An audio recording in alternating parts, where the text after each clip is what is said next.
Welcome to World Class Bullshitters, the epitome of pop culture. I'm your host, Jeff Hicks, and with me tonight is the one, the only, Dion Green. Baby, boys and girls, children of all ages, I would love to tell the entire world that yes, this show, we, not Black Panther, have been nominated for what is called a Big Nut Award. In America, you're welcome. That man chuckling in the background is the last standing Simone. Big Rig, Nick Utam. Ho, ho, ho, motherfuckers. And finally, he truly is the king of his own domain, Kendo Slice. I just wish I could go like, hey, Kevin Smith, and Vapors. Well, we're going to be talking about his ass in just a moment. So, folks, welcome to episode 151 of World Class Bullshitters. Last week, obviously, was number 150 because that's how you count. But we had an awesome show. It was a nice way to look back, have some fun. I know Kendo really isn't proud of the quality content we put out, but hey, he's back anyway this week, and it's good to have him back. But it was a lot of fun to look back, to be, really focused on the community. And it's been a crazy week. We've covered all kinds of stuff on Good Morning Pop Culture. We've had the Captain Marvel trailer come out. We had more about the Daredevil cancellation. We've had all sorts of things to talk about. So before we get too deep into tonight's main topics, guys, what did you think of the Captain Marvel trailer? Go ahead.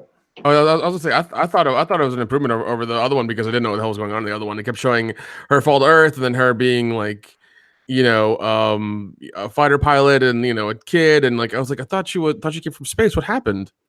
And this one kind of like put everything together. I was like, oh, okay, I kind of get it now. And I was like, it's still just an origin story again from Marvel. So, whatever. We got a whole bunch of those coming. Yeah, so it's like it's the same stuff they've been doing for 10 years now. It's the first story of this new character that we're getting, and it's okay. It's like I don't really care that much. So, Dion. I liked it, actually. I did like it. I did think that this one was a lot more pretentious than the last one. I think the last one, I actually liked the last one, more. But this one, like Nick said, it's an origin story. It doesn't discourage me from seeing the movie. If anything, it did showcase that Brie Larson at this point is out of her fucking depth. She still looks so goddamn uncomfortable in this movie. As excited as people are, the thing that this trailer proved was that Brie Larson is going to be the worst part of this fucking movie. She doesn't look like she's doing horrible, but she looks so uncomfortable. She looks like she's trying to do her best version of the Christopher Reeve Superman stare, and it's fucking hilarious. I've never heard that comparison before. She's trying to like not scowl, but she's trying to do that stare. That I'm a serious superhero stare. She wants to be Christopher Reeve so bad, and it makes me laugh. I'm just like, she is going to by far be the worst part of this movie. And I'm not saying she might not even do a bad job, but outside of all the all the comic book rant people that want to write be the first one to have their articles go live the next day. She just looks so out of her depth. It's like, I can't wait to see this goddamn movie just so I can make fun of her ass because she is so uncomfortable. It's great. Yeah, it's just, oh man. I like the cat. Well, I mean, it's sorry. Go on. Part of the trailer. Like, hey, that's a cute kitty. Nick Fury's correct. That is a sweet cat. The rest of it, you're wooden actress, and I'm not believing you. Be gone. Well, the thing is, for me in this movie, look at the trailer was, I guess, slightly better than the first one because the first one was offensively bad to me. But with this one, her voice seems out of place. Like, to me, look at her voice does not match her fucking face. She looks so sour and angry and bitter, but her voice is all high pitched and I'm a hero. And like I said to Ethan on the High Council, guys, did you notice that she smiled in this trailer multiple times? And we know for sure, guaranteed, this isn't a rumor or speculation or even conjecture. There were reshoots to this movie.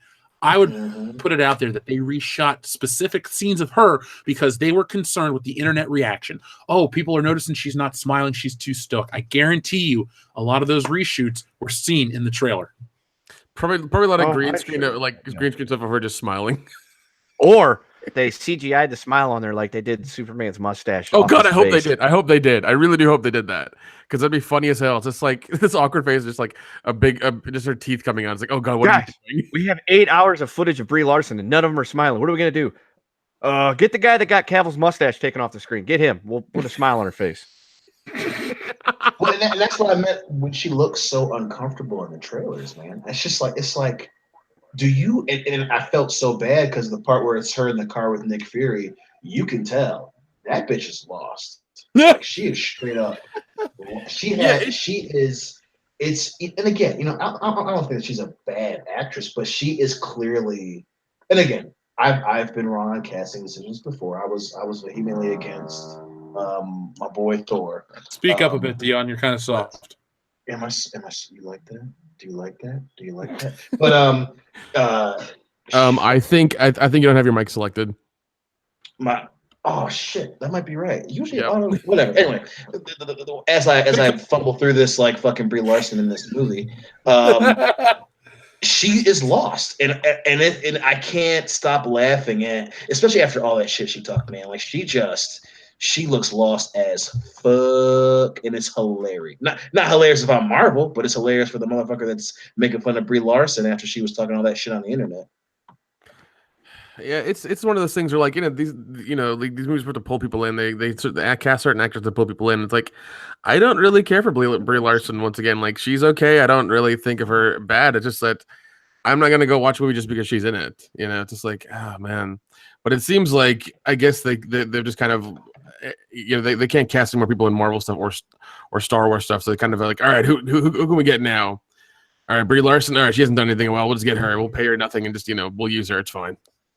Right, I do like the fact that they definitely had the whole she's a hero thing in there again too. It's like, we've seen female superheroes before. This is not new. No. Yeah, we've had them for a while now, so this is nothing new. This is nothing we haven't seen before.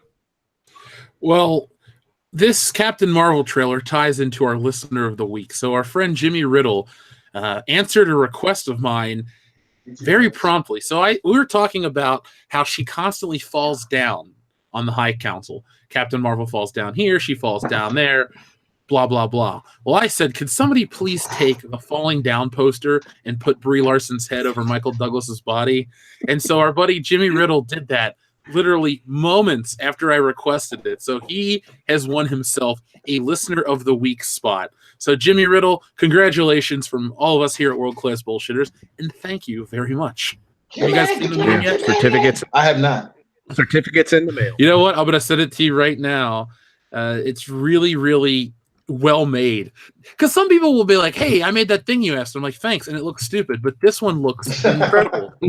Like this, if you pay attention to, look in the bottom right-hand corner. It took me about 3 viewings of this to catch that thing too. So there you go. It's in the World Class Bullshitters chat for you guys to check out.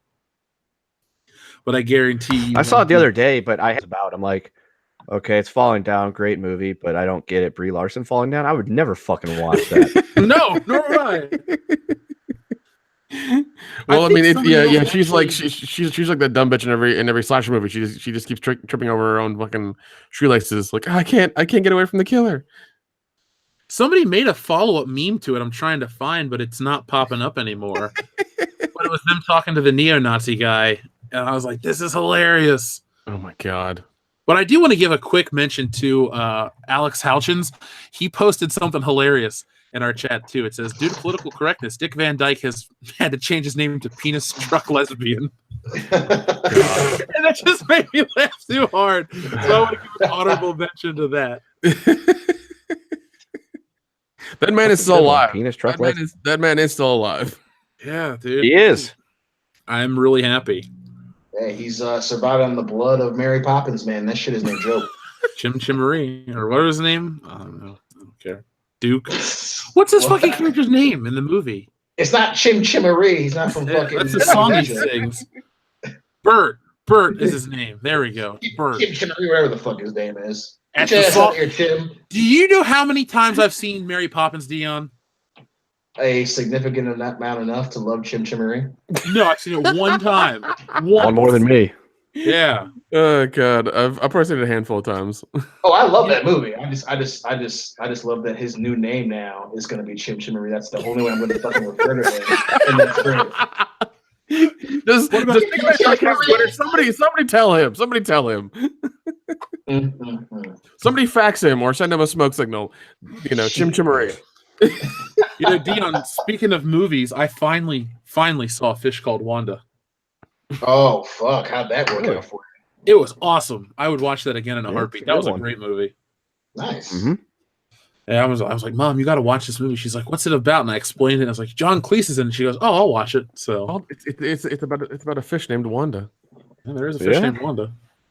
And Jamie Lee Curtis. Yeah. Yeah, and Michael Palin. You got 2 Fists of the Python there. Oh man. Yeah, well, without Eric Idle, it just doesn't work. So we're Graham here. Chapman was unavailable. Say what? I said Graham Chapman was unavailable. Yeah, he was busy. Well, dying. It's true, he did die. Cold-blooded. Well, yeah, we got that now. Okay, we'll talk about him later. So Dayton Pfeiffer sent in a super chat a while ago before the show even started, an hour and a half before the show started. He wanted to say, I hope everyone will have a great damn time tonight. I will miss this stream because my friend convinced me, and we are both seeing Fantastic Beasts sequel. I hope all goes well for me. Dayton Pfeiffer, so do I. Spoiler alert, it won't. Yeah. Did you see it already, Dion? Fantastic Beasts? Yeah. Fuck no, I didn't see it. I ain't seen the first one. How many Harry Potter movies have you seen? I've seen all of them, but I saw, being a kid. More than me. Because it came out when we were in fucking 6th grade, so I was into it then. But then, by the time they all didn't come out when we were in the 6th grade. They actually came out when we were in the 7th grade, and by the time we were in college, they were still playing. So you were a grown ass man watching Harry Potter, little British white boy.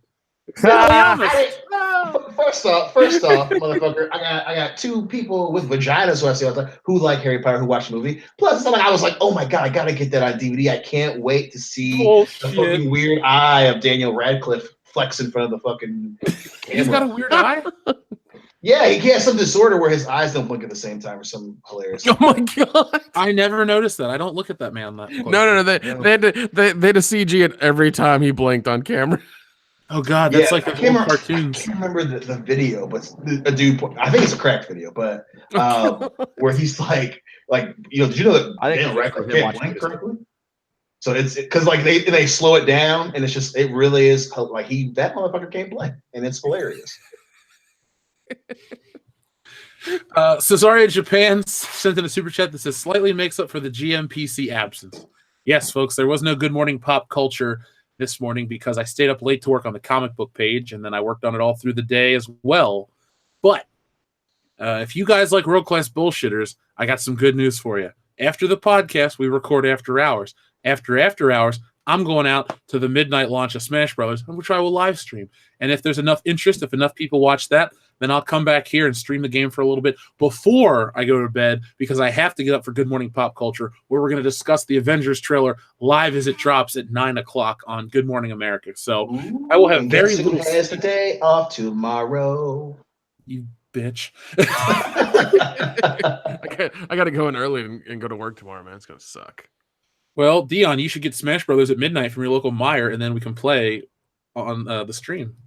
I like the way you think, darling. Yeah. Show me your moves. Alejandro Flores Ibarra, thank you very much. Listening to the stream while laying next to my PG-13 rated Jessica Rabbit body pillow right now. Why PG-13, bro? Why you couldn't get the X-rated version? Come on now. It was sold out. It's Christmas time, dude. Does that one have holes in it or whatever? Damn, yeah, that import store in Saskatchewan really. Oh my God. Is that where you bought that ninja sword and your C-3PO doll? Yep, the one in the mall. Fuck yeah. It does now. Beep boop. Beep boop beep bop boop boop bop beep. I'm a real boy named Kendo. The best part about Kendo's beep bopping tonight is it just completely cuts out. He's like, So yeah, anyway, that's how I got herpes the first time. That's just how it sounds to me every time he talks. Yeah. Oh my God. I love that movie. Here's an important question, guys, from Aaron Cook. Which is flatter, Brie Larson's ass or a topographic map of Kansas? Oh God. Ooh, that's close. I guess you can say that which one's better? It's definitely Kansas because it doesn't have a crack in it.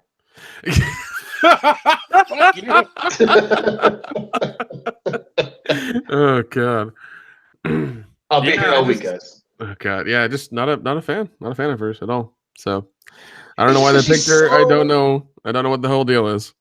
She's so goddamn unlikable. Like even before this bullshit with Captain Marvel, she's like, running to the defense of fucking Star Wars. And what was the other thing that she did? A Wrinkle in Time, Ava DuVernay's garbage movie. It was just like, it's because what did she say? She said, it's because she said men don't want a female movie or some like she really said white men should not be movie critics for movies like A Wrinkle in Time.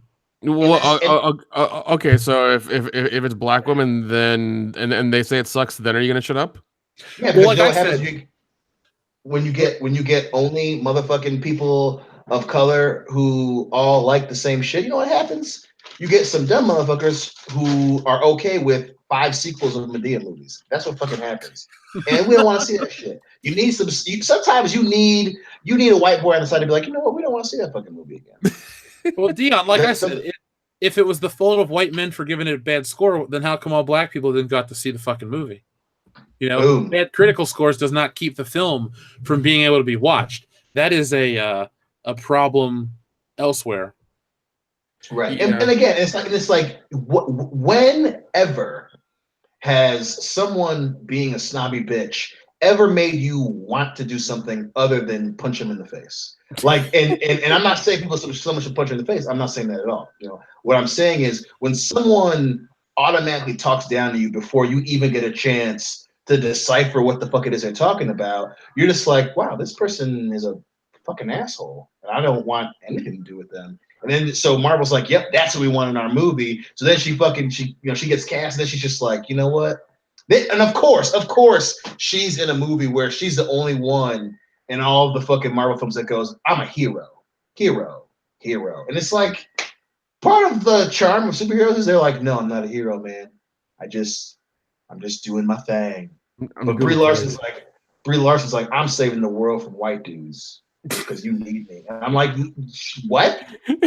I'd be like, a white dude made you with a white woman. Be thankful you exist, you ungrateful heathen. It's just so bad. It's just like, I want to see this movie, and you make me not want to see. You make me not want to see you. You make me not want to even just hear the sound of your voice because you just like fucking go to a rally and calm down. Stop being so goddamn unlikable. Oh God! Or go to rallies and dunk your head in the fryer. I don't care. Oh, jeez. Well, I mean, the same thing happens with like Ocean's 8 and like Ghostbusters. Like nobody wanted them because those franchises were done, and these movies were not done correctly.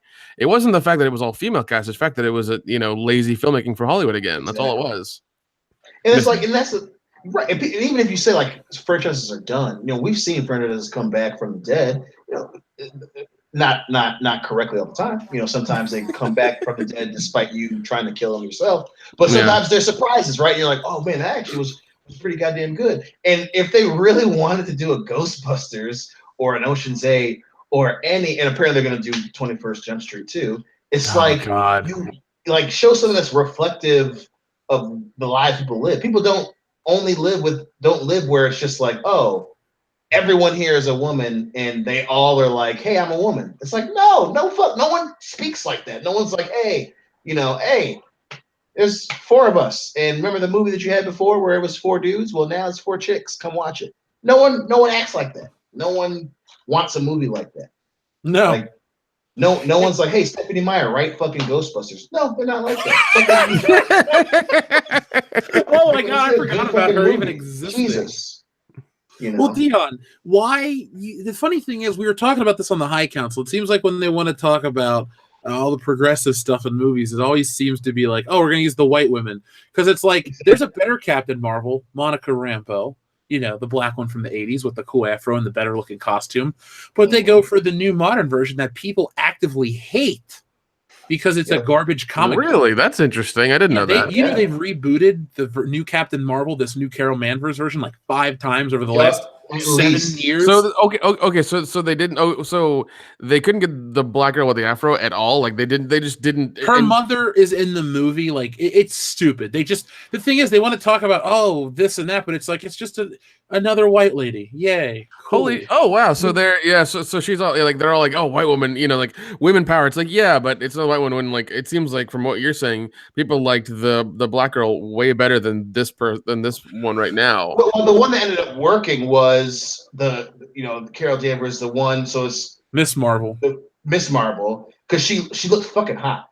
Yeah, she did. She wore like she had a long leather blonde hair. Yeah. She had the red sash, and she had the fucking huge boots. And they still made her like they made her a character that wasn't overtly feminine or anything. But and people always kind of say, well, that one sucked. And you see that a lot on like comic book fucking pages, the ones where the guys clearly haven't gotten laid ever. But it's like it's not the one that by far did one of the best versions was the version that looked fucking hot. Okay. And again, we're not trying to say that they should always look sexy, blah blah. But like sometimes it's the fucking low hanging fruit that works in comic books in pop culture. Period. That's the low hanging fruit. Isn't it? Wait, no, hold on. Isn't there some statistic that says that like comic books are bought by more men than women or something like that? It's kind of weird how that's a thing. It's like older white dudes. There's an article. I don't want to give the statistics out too early because it's going to pop up in one of our videos soon. But Star Wars: The Force Awakens tickets were mostly bought by older white guys that read comic books, not women. We had studies that pointed these things out. But now, because it's part of the narrative and popular culture, part of society, it's everybody that's really into it. And then because they're trying to change who they cater to, and then it fails, then you blame the people that actually came in droves to buy your tickets in the first place. Well, I mean, they can't say now it's like, now it's for everybody. No, you said when you had Kathleen Kennedy with her shirt and take a picture of the Force female. Instead of being the Force for everybody, now you're backtracking. Oh, go fuck yourself. Yeah, the old shirts used to say Star Wars or the Force is forever, which is fine. That's good. Yeah, Force that's forever. perfect. Yeah, that's good. I like that. But then she comes out with her Force is female, and it's like, okay, one group only. Gotcha. All right, only one side of the coin gets the Force. Okay, that's fair. Yeah, that's fair. Well, they need to remember that while 51% of the population may be female, not 51% of your audience is female. Not everyone in America likes Star Wars. Not everybody in America reads comic books. It's it's a small minority of people. Make sure you're catering to the right group. It'd be like saying, well, the world's half male, half female. That means we have to make Lupin the Third more whatever. It's like, well, even and I think this is the more important side of your point is that 51% of the population is female. Okay, I understand that. 2, bad shit happens, and a lot of assholes in this world are racist, sexist, misogynistic, whatever. Again, we all know that. But 1, when you're making something that you want to make money off of, you don't fucking cut off your nose to spite your face. So you're not gonna fucking antagonize the people who have already been there buying your shit for a group who you have to convince to spend money for your shit. When you convince them, again, even the people who agree with you, who are like, you know what, I would like to see, and I'm one of them. I want to see more, more well thought out stories in my popular culture. You have to convince me to watch your product. One way that you don't do that is you say, hey, you're sexist if you don't come watch this movie. I'm immediately going to be like, fucking no. That's a natural reaction. No money for you. No money for you. Even people who agree with you. So you have some women who are fucking aggressive, who are out there, who are like, hey, blah blah blah blah blah blah. They don't go see these movies because 1, they're like, I don't like being fucking pandered to. I'm not a fucking child. So even the people who agree with you on a lot of the points you are trying to make, they don't want to be treated like fucking children and talked down to and say, you should watch this because you have a vagina and you have chesticles and you like other girls. You should watch this movie. They're going to be like, fucking no. How about you write a fucking movie that's a good fucking movie and then I'll go fucking watch it. Go ahead. I'm sorry. No, I was going to say, won't Captain Marvel be the first MCU flick with no romantic interest? I think no, so. Unless her and Nick Fury hook up, which is going to kind of be weird. Yeah. Or Or whatever. I don't think Jude Law's going to be it. I think they're going to go so hardcore Oh my that god, you're she right. doesn't Holy need shit. no man. Literally, she won't have name another Marvel character. Iron Man has Pepper. Thor had Jane Foster. Yeah. Cap had Peggy Carter and Sharon Carter. I mean, he's hitting Yep. both different fucking lines of the generations of the same family. So good for Cap. Nice. Good for him. That's fucked up. We should Is it though? I fucked a woman and then her granddaughter. Like that's Well, a technically, I think he fucked Peggy, but it's weird. It's gonna be like I He did. wanted to fuck your grandmother. It's less and now awkward I that way. want to You fuck skip a you. generation. Yeah. And you know what? He still looks the same. It's fine. Yeah. Peggy Carter when she was Haley Atwell's hot. Oh yeah, 100%. I wonder if she asked him, "Hey, does your dick still work?" Well, I am a super soldier. Yes. I was frozen. No, but seriously, even Doctor Strange had Rachel McAdams. Spider-Man had a couple different ones. I can't think of another MCU character. Black Panther had that girl he had a crush on. Yeah, that's true. Not literally every other single Marvel character. Hulk had Betty Ross. Before anyone says Hulk didn't have one, yeah, Hulk had Betty Ross, played by Liv Tyler. Yes, he did. And obviously Scarlet Witch, obviously too. Oh, Scarlett Johansson, yeah. Yeah. Hell, the fucking robot has a girlfriend. Yeah, what the fuck? It does. But Captain Marvel can't, to prove a point. Even Hawkeye had Quicksilver. They had a little sexual tension there. No, Hawkeye has a wife, dude. That was the joke. I watched Age of Ultron last night. Don't you disparage the good name of Jeremy Renner. He punched Colin Farrell in the face. To be fair, I watched that last night and I thought this one isn't as good as the other ones. Dude, Age of Ultron gets shat on. I like that one a lot, even though I'm probably the hardest on actual Ultron. I did not like it. I love Ultron fucking blows as a character. I get lonely. Oh, fuck you. He's a robot. I want to see a robot want to murder motherfucker. I want to see him want to murder children. If I'm being honest, I don't think Joss Whedon quit as much as he was kind of told to leave the MCU. We said that on the show, remember? Because we were like, I think it was on the review of Age of Ultron, and we were all just like, I don't think he left of his own accord. I think Marvel was like, you need to get the fuck out of here. They were tired of dealing with it. It was like, all right, go reboot one of your shows and then be happy. Well, I mean, it's Quip Fest, the animated series. Every time I watch a Joss Whedon Avengers movie, and then I thought to myself, thank God for the Russo brothers, because there's a certain level of seriousness and quality that came with Infinity War, Civil War, and Winter Soldier. Yeah, they seem to be able to write more depth into the characters and just do a better job overall. In their filmmaking as opposed to Joss Whedon, who does do Quip Fest and is just like constantly, like joke after joke and little comeback here and there. It's like it gets old really quickly. Well, I think the other side of that too is Joss Whedon is essentially, in so many movies to fucking hold this point up, he is a less fucking weirdo version of M. Night Shyamalan. Like he always has to have some like little random twist that he throws in there. Like, hey, Avengers is this great movie, man. I'm fucking bringing this shit to life. Oh, and the Hulk brings up random one to kill himself. And hey, you mean like Squirrel Chin? Yeah. Jeez, I forgot about that. Here's Ultron. He's parts of two of the greatest minds on the planet, and he fucking gets lonely. And it's just like, what the fuck are you doing? Well, I don't want to become the guy we always rip on, but these older Marvel movies really, with the exception of Iron Man, don't hold up as well as I thought they did.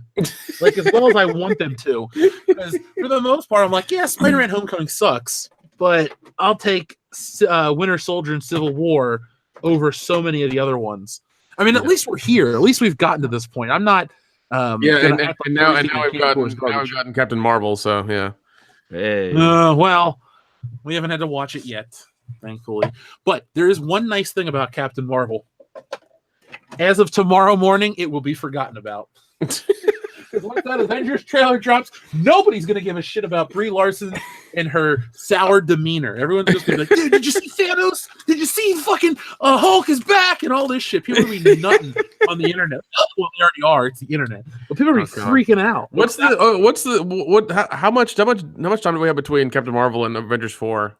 Like a couple months. Really? Literally, because Captain Marvel's International Women's Day, whatever. Okay, Google. Yeah. When is International Women's Day? Oh. March 8th, 2019. All right, that's when Captain Marvel comes out. Oh my God. Are you kidding me? No, just like Black Panther came out during Black History Month. God. Hey, you know what? Shang-Chi's coming out. They'll release it on Chinese New Year. I mean, that's the dumb shit Marvel does, and they think that's the future. And I love how people are all about these companies being woke. It's like, no, they're just fucking pandering to your bullshit is all they're doing. And first of all, it's a business first, then other bullshit later. You think show up, they're gonna do a fucking sequel? No, bitch, they're not. They're not. They want your money. Yeah. This is all fucking fad. This is all a gimmick. They want your money. And I can't fucking wait to feel like, oh, well, we had a great opening for fucking Captain Marvel. And the vast majority is fucking older dudes again. And it's going to be like, okay, well, suck on these nuts then. I just would love if the movie flopped like beyond belief and people are just like booing it in the streets. Like Brie Larson can't go get her coffee in the morning, people just throw garbage at her. You suck in that movie. Imagine that for 60 days. She's just shit on. Fuck you, Brie Larson. You're terrible. She has to go live in a bunker. She's like, I'm counting down the days since I can go back into society. Oh God. She's pelted by like non-vegan beef jerky and shit like that. She can't handle the microaggressions. Some regular beef jerky. Oh God, it was Jack Link's. Oh my God, was it peppered or original? Was it teriyaki wild side? Oh Jesus. Light skin. Somebody threw whole milk on me. I don't know what to do. I am so triggered. First tumbler, now this. Oh my God. Oh jeez. Yeah, dude.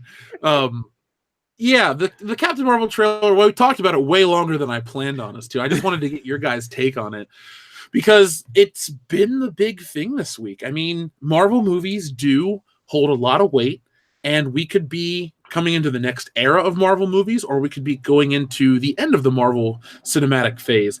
I, for one, think we're going to be towards the latter. A lot of people are attached to these characters. People say, but every time they introduce a new one, they buy into them.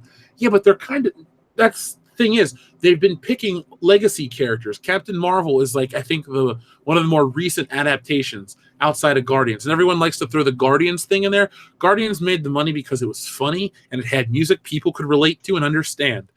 Captain Marvel is going to, if Captain Marvel does what I think they're going to do, it's just going to hide behind a whole bunch of 90s hits. So you can go listen to your local Q102 station and get Come As You Are by fucking Nirvana, Sex Type Thing by, was it Stone Temple Pilots or whoever sings that song. You're just going to get a whole bunch of 90s songs. It's just going to be 90s. Like the soundtrack to Captain Marvel is going to come in a flannel shirt. That's what you're going to get with this movie. So be prepared. You're going to get a flannel shirt and a floppy disk.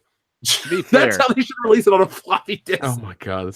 They're not going to have SCP on there. It's just going to be like a bunch of Ace of Base. Oh God, no, it's please. A beautiful life. Please. To get like untouched photos of Brie Larson smiling, you have to buy the floppy disk edition. Brian Lape's like, I got a disc reader right here. Oh my God. Of course you do, Brian. Of course you do. You know, Brian Lape was once trapped on an island and he built his own fucking K-Pro computer. Oh God. Those Brian Lape email my woman. It took me 18 minutes to get an email once. I was like, Jesus, Lape. What year was that? 91. 56K was like light speed back then. All right, ludicrous speed too slow. I still have nightmares about Y2K, y'all. Dude, I watched the Y2K King of the Hill episode today. Oh God, I remember that whole craze, man. That was nothing happened. Yeah, nothing happened. I think the only thing I remember happening that day was like the credit card machine at the restaurant we were at didn't work. Like, it just stopped working. That was the worst thing that happened. Yo, bro, you Y2K compliant? We should go out to like some bars and say, yo, bro, you Y2K compliant? Hell yeah, absolutely. Does your dick still work? I'm not gonna ask a dude at a bar if his dick still works. How much food you got stockpiled, bro? Yeah. I legit knew people that did that. They stockpiled food. Oh my God! Because they thought Y2K was gonna happen and the shit was gonna blow up. We had so much fucking water and spam. Like my dad was. He called my family. You know, they all live in Chicago, and he was like, "Hey, if things turn off, don't grab anything. Just fucking get to the farm. Just get to the farm.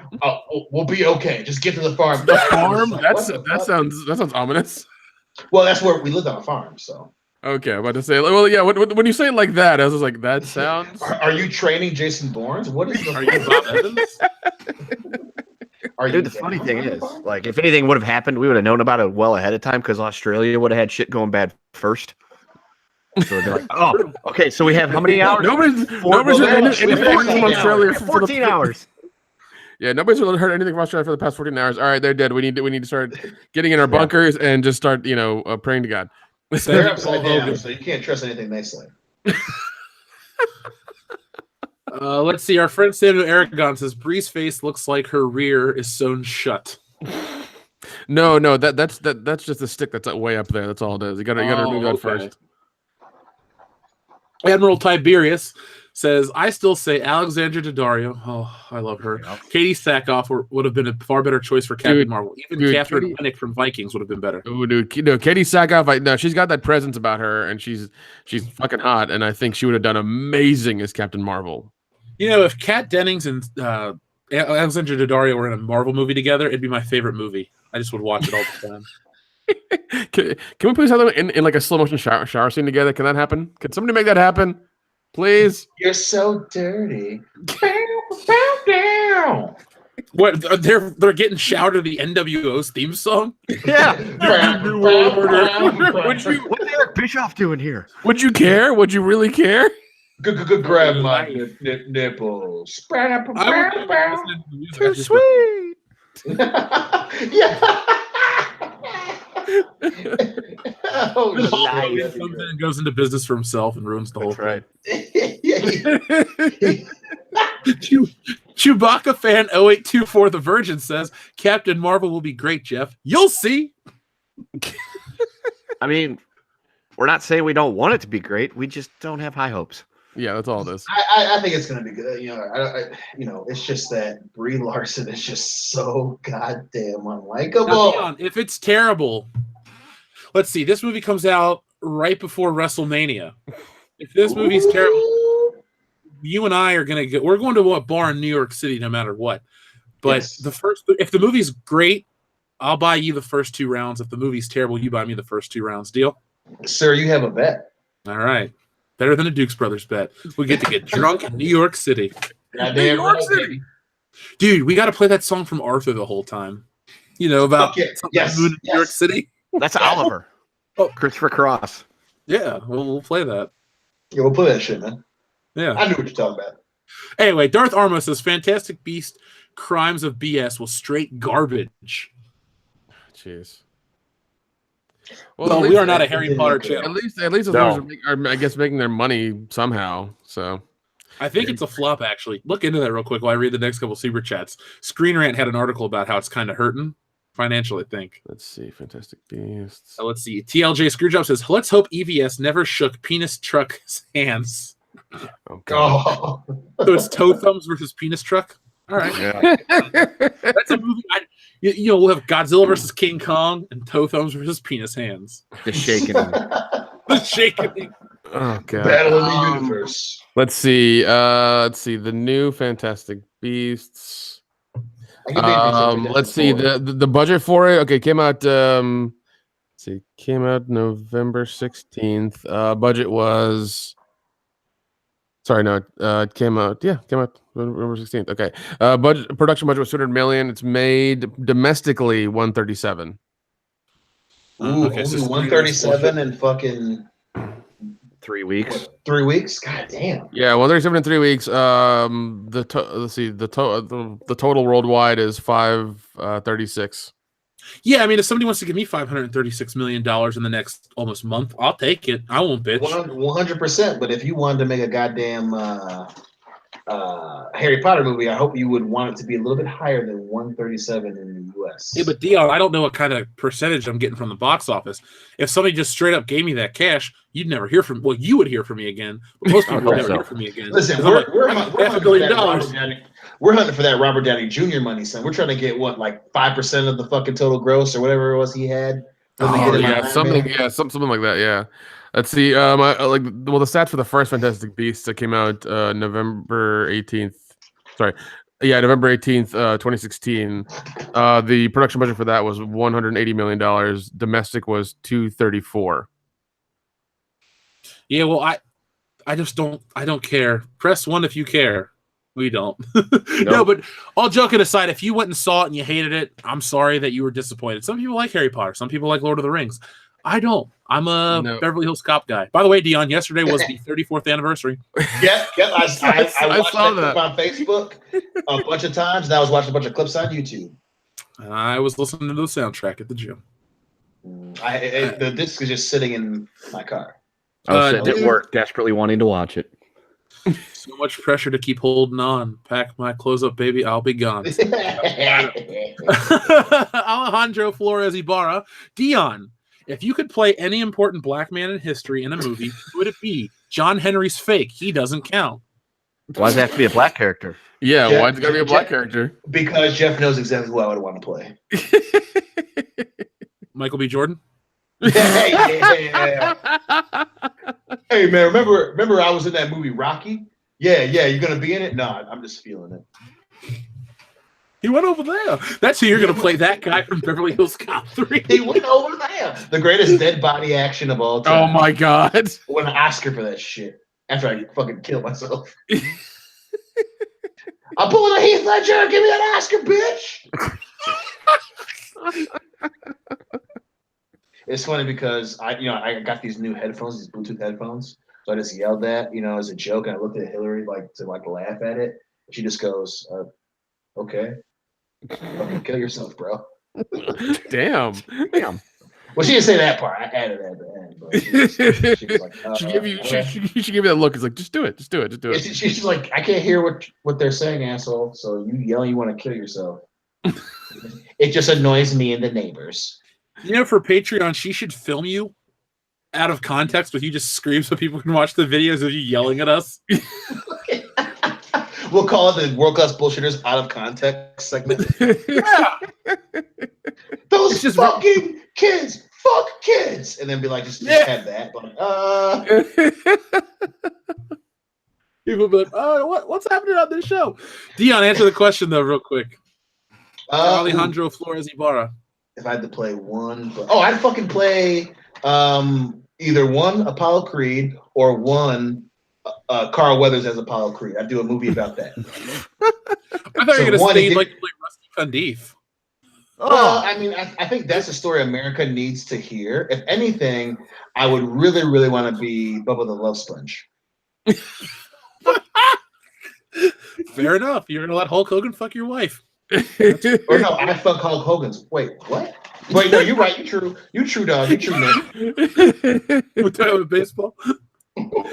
Grendel Fan 84 says the best thing to hopefully come into the MCU will be Rogue absorbing all of Carol Danvers' powers and her memories, which caused her to go into a coma. So, Nick, I wanted to bring this up to you. Grendel Fan reminded me.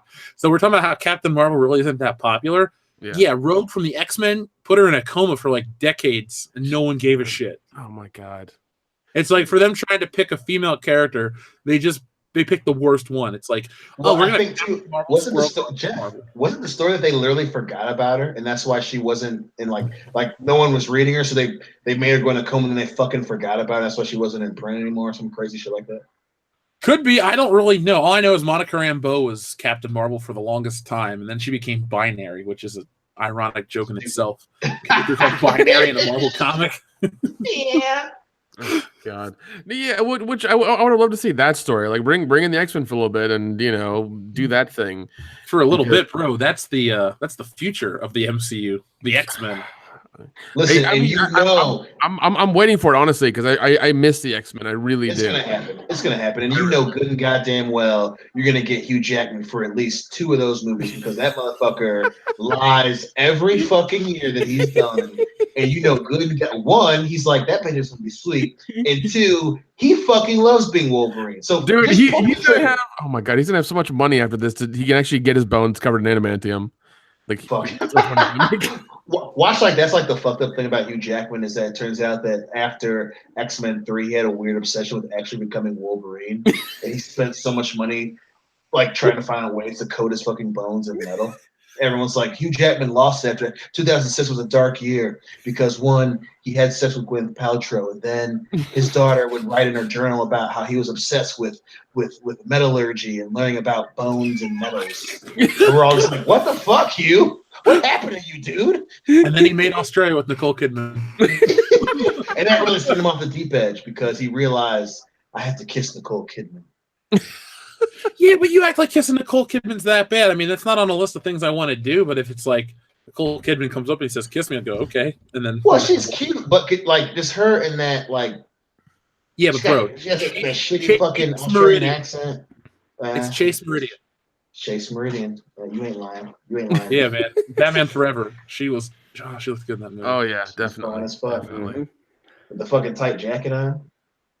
Yeah, you can shit on the Schumacher movies all you want. They had some decent. Actually, all the Batman movies have had good looking. Listen, oh definitely. If people who say that they don't like Batman Forever, even Batman and Robin, are fucking liars. They're not your friend, and they don't care about you. Because one, Batman and Robin is a shitty movie, but one, is hilarious, and two, Uma Thurman in tight ass green outfits. I think we can all get down on that. And then again, Nicole Kidman is Chase fucking Meridian and young Drew Barrymore and just wearing white. Oh yeah. The whole Two-Face thing. Yeah, that was awesome.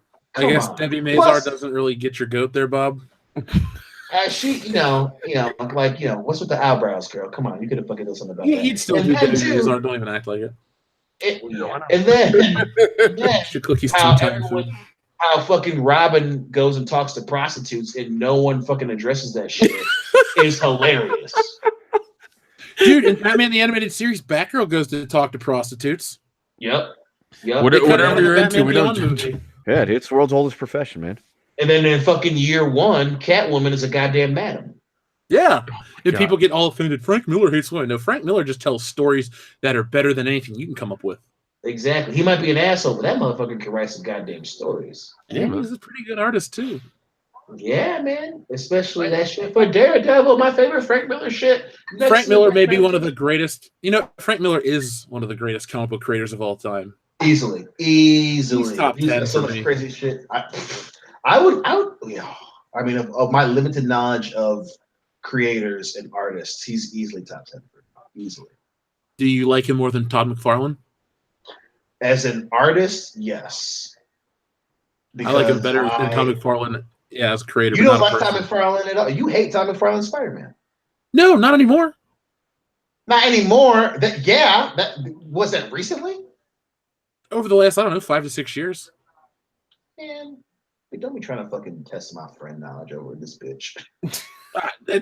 See, now I want a video clip of you saying that into a microphone without any. Yeah. Good one. I should have turned my camera on right before I said that. Another Dionism. Don't be testing my friendship up with this bitch. Let's see. TLJ Screwjob. Thank you very much. Mentioned Carol being #1 hero on HC. So for the House of M wiki page, Carol Danvers is Captain Marvel, America's most beloved superhero. Gambit is a criminal, and Steve Rogers is an aged veteran, etc. So Dion, we need to go read House of M. Oh my god, I need to read that. I don't think I've read House of M. I fucking need to watch that shit. What we'll do is I'll send you a link to it, and we'll read it online. Deal. I like the way you think. I'll read it every morning on the toilet. Yeah. There you go. No, I usually read the news. But thank you, TLJ Screwjob. We'll have to check that out. The House of M Spider-Man costume's pretty neat. Yes. I do like that. Oh, Dion, speaking of, I'm almost at the end of that damn game. Really? I fucking stopped when Red Dead came out. I gotta get back into it because I got to right where you beat Mr. Negative or whatever. And that's close to the end. Yeah, I just really want to do this part where you fight all the villains when they get out. And I just want to fucking... God, I need this. I really hope they end that game with mentioning the symbiote. Please, God, if you're up there, give me the symbiote! Well, dude, I fought Electro and the Vulture. It was like a 2-on-1 fight. Mm-hmm. It was one of the best video game fights I've ever experienced. Dude, I love that game. Like so Spider-Man doesn't even touch the ground. You basically are in like you're in like an industrial zone by the river, and you just swing around smokestacks, and like the Vulture will shoot his his talons off of his, well, not talons, but he has like these feathers on his wings. They're razor tipped, and you have to slow down in spider sense, grab him, throw him back to him. Then you web zip to punch him, and then you do the same to Electro, and then Electro starts shooting electricity over this transformer. You blow up the transformer, and then it kills Electro. It was kick ass. God damn, dude! You know Andrew Garfield plays that game and just like, why couldn't I have had this? Well, I tried to do a Spider-Man stream the other day, and I said to myself, or I said on the stream, why can't we get a Spider-Man movie that's this good? Because this is a damn fine storyline. Just tell this. I had to go in on Uncle Pepe. I just call him your uncle too at this point. But I had to go in on Uncle Pepe because they came over for Thanksgiving and he brought Haley, his daughter, and he was like, I mean, he's like Spider-Man Homecoming was okay, but I loved it, and him and I were just like, we didn't like it. When he's like, well, why? And I was like, because I fucking hate Kid Spider-Man. He's like, oh well, the same conversation you and I had after I went and saw Homecoming. I was so pissed I had to do a video about it. And I was just like, he's not a kid that fucking long. I'm like, a lot of the new shit has him in high school, but he in the comic book he's not. So I'd like fucking go off on him. Like, it's not a good movie. And don't fucking tell me that you're watching a fucking high schooler and outside of wanting to fuck his friends that are girls, you're like, you know what? Yeah, I can relate to that shit. No, you can't. Don't lie to me, motherfucker. So I relate to a Spider-Man that has to be home at 10 o'clock at night. Yeah. Oh, also, Jeff, Just Cause 4 came out.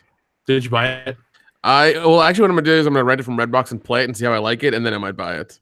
Ooh, tell me how it is, because I'll take your word for it. Yeah. That trailer for Just Cause 4 was actually kind of funny. That when they're in the fucking infirmary and the chick's like, "No one man can do this," and the dude's just like, "Yo, bro, we got a bunch of hits on YouTube or whatever it is." I was like, fucking Just Cause series fucking gets it. I love it because like the main guy, like his Spanish accent is so fake. It's yeah. but it's comical and I love it. I was like, all right, whatever, man. It's amazing. That motherfucker sound like a dude from the Midwest trying to sound like he's fucking from Spain or some shit. I was like, why is he so shitty? It's like somebody doing an Antonio Banderas like impression and just never quit. It's like, all right, I get it.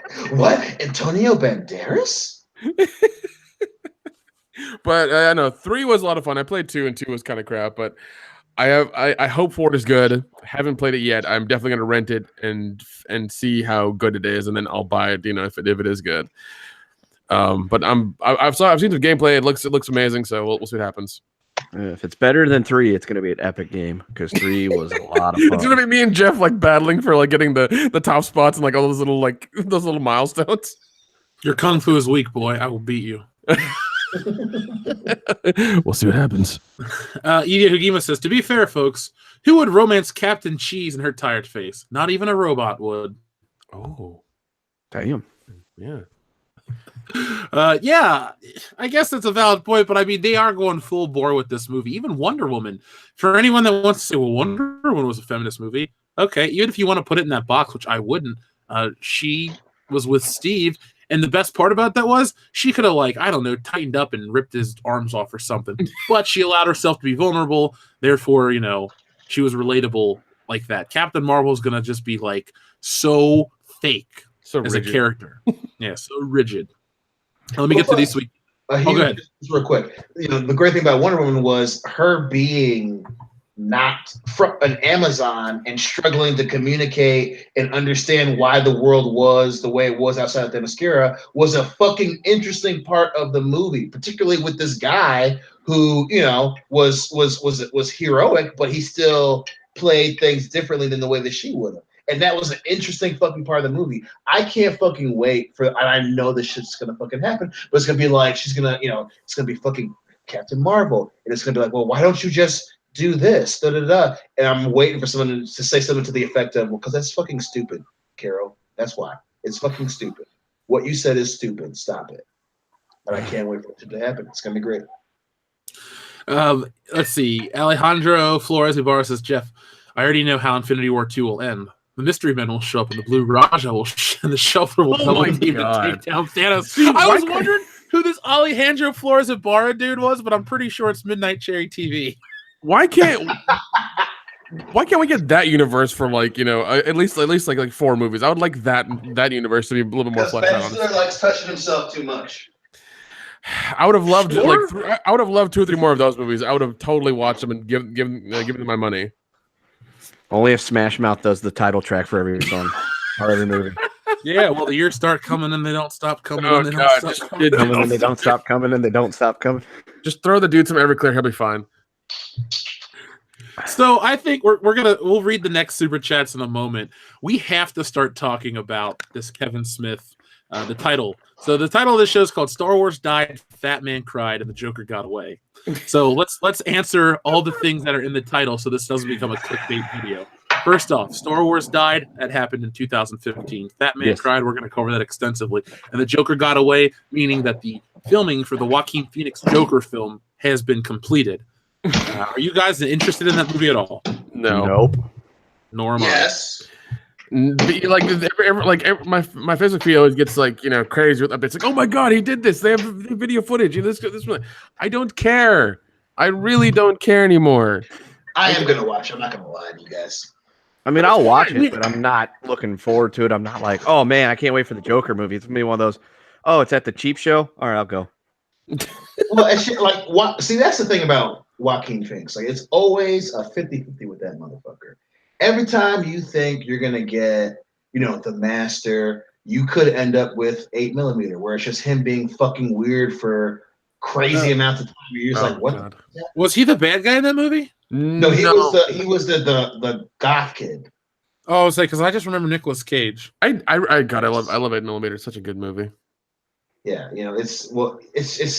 I am interested to see what he does as the Joker, because especially after he did that I'm Still Here shit where he was pretending to be a crazy person becoming a rapper. I'm like, I would want to see that dude as the Joker. I want to see what he does with it. Now, granted, for some reason, I don't know why the internet is obsessed with him running as the Joker. That shit that's true, because he smiles like anytime he's a Joker, like makeup on or doing anything as a Joker, people are just like, my feed is inundated with that bullshit. It's like, oh, he's doing this as the Joker. Yeah. He's doing this as the Joker. I was like, I don't care, people. Wait till the movie comes out. Shit. Well, then there's that weird article where it's like, watch Joaquin Phoenix run as the Joker. I'm like, motherfuckers, people sometimes run. And why should I give a shit? I want to know what the movie's about. I don't want to be like, oh my God, the Joker ran. My dick is so hard. He ran. The fucking white on his face. He fucking ran. Like, calm down, guys. He's running. Tom Cruise does it all the fucking time. Calm down. From his gay thoughts. Get away, gay thoughts. Get away. But from his true feelings. And I hate the costume. I hate the red. I fucking hate that. But I am interested. I probably will go see it. I'll probably, if it's bad, I know the fucking 3 motherfuckers I'm gonna call and complain like a crazy person. But I'll go see it. That's the first time in my life. If you call me, I will not answer. So now we lie to each other. Is that what we do? We lie to each other. Well, you betray the law, asshole, and you go see Joaquin Phoenix as the Joker. You can call me and rant to me. I can't promise I'll listen, but you can call me. Yeah. That's crazy, D. Yeah, you could call Loudy. He'll invite you to stay at his house and complain about it in person. So let's start talking about Kevin Smith. So you've probably seen a couple videos about this, but I was busy doing other stuff for the channel, so I couldn't stop to make a video. But it came from Cinema Blend, the butthole of the internet. Kevin Smith wept on the set of Star Wars Episode 9. And here's his quote. And now I'll have something interesting to say in a moment. Because Kevin Smith regurgitates the same thing all the fucking time. I found myself quoting him or referencing some of the things he says, and I have to slap myself because I don't want to be associated with the bullshit Kevin Smith says anymore. So he says, JJ's doing the Lord's work. This movie looks fantastic. It's a year away, but man, it looks fantastic. I wept on set because I saw somebody give a career best performance. Real quick, how can Kevin Smith gauge what a career best performance is? This guy made Tusk. Anyway,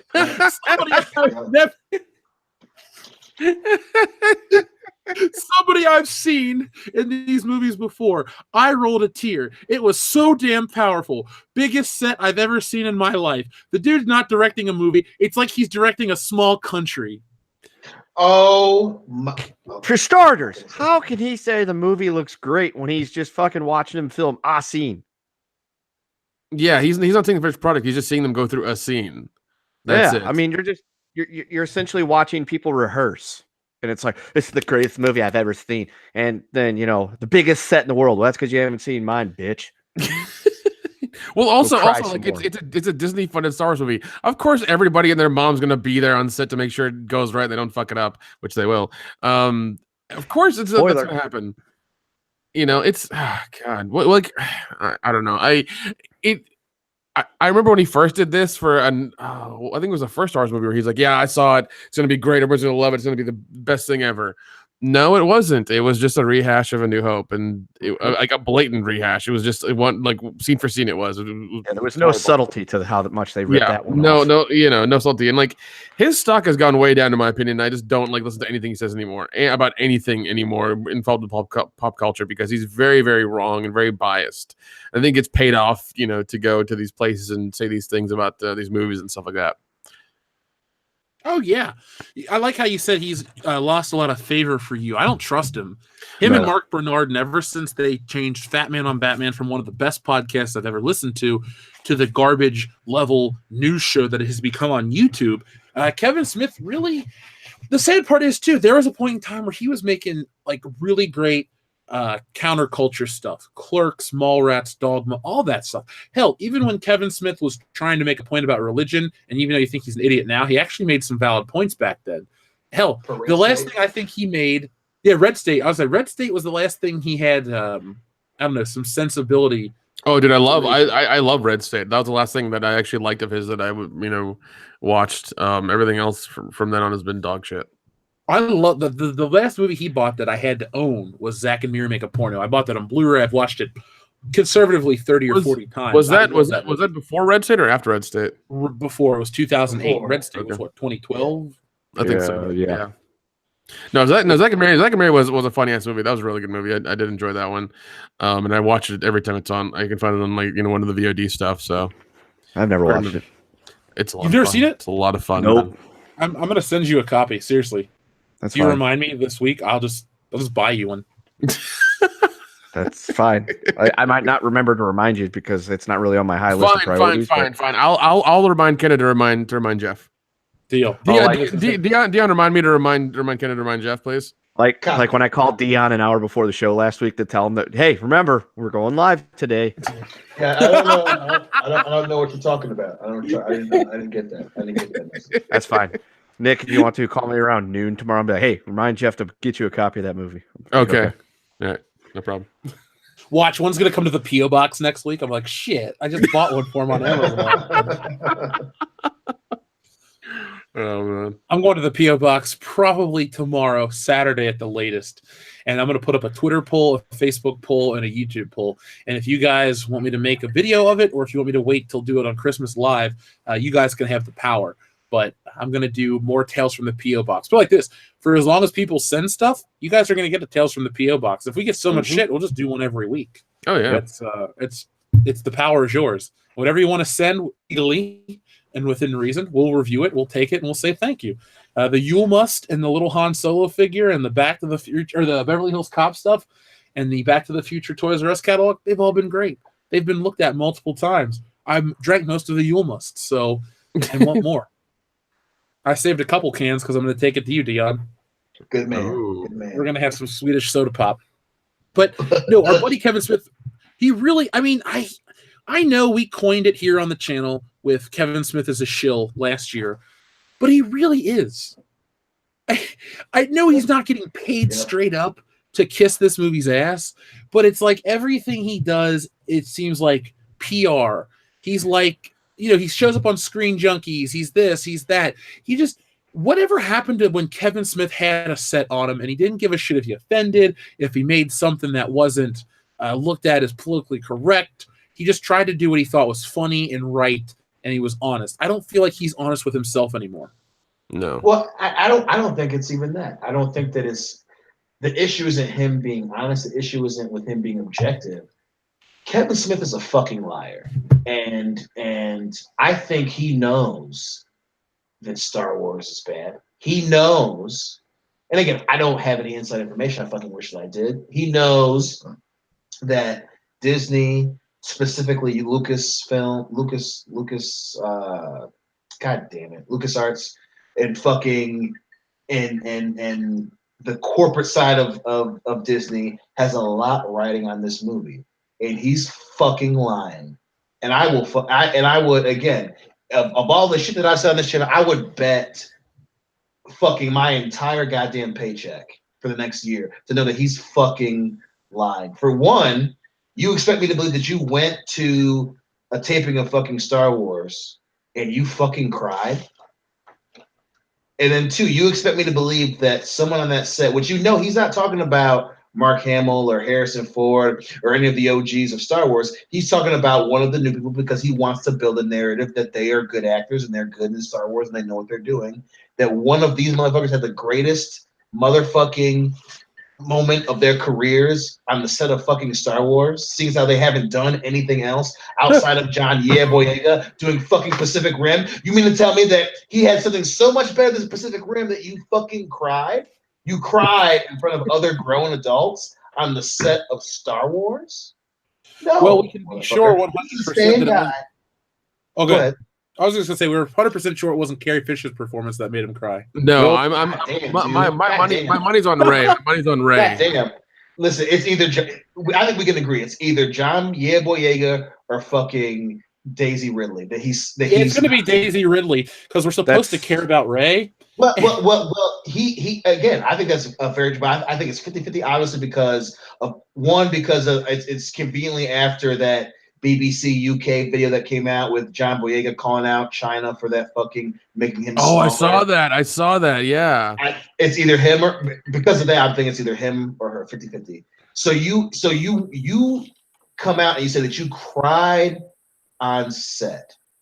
So I'm supposed to believe the guy who changed his opinion on Star Wars after all the fucking fake backlash that came out with The Force Awakens. You expect me to believe that you cried on set over fucking after you changed your opinion on The Force Awakens, and then we're pretty much mum on The Last Jedi until the very end, where you were saying, well, you know what, it's actually a pretty good movie and blah blah blah blah blah. You waited until months after it came out to say something. You expect me to believe that all of a sudden you were on episode 9 on the set and you fucking cried?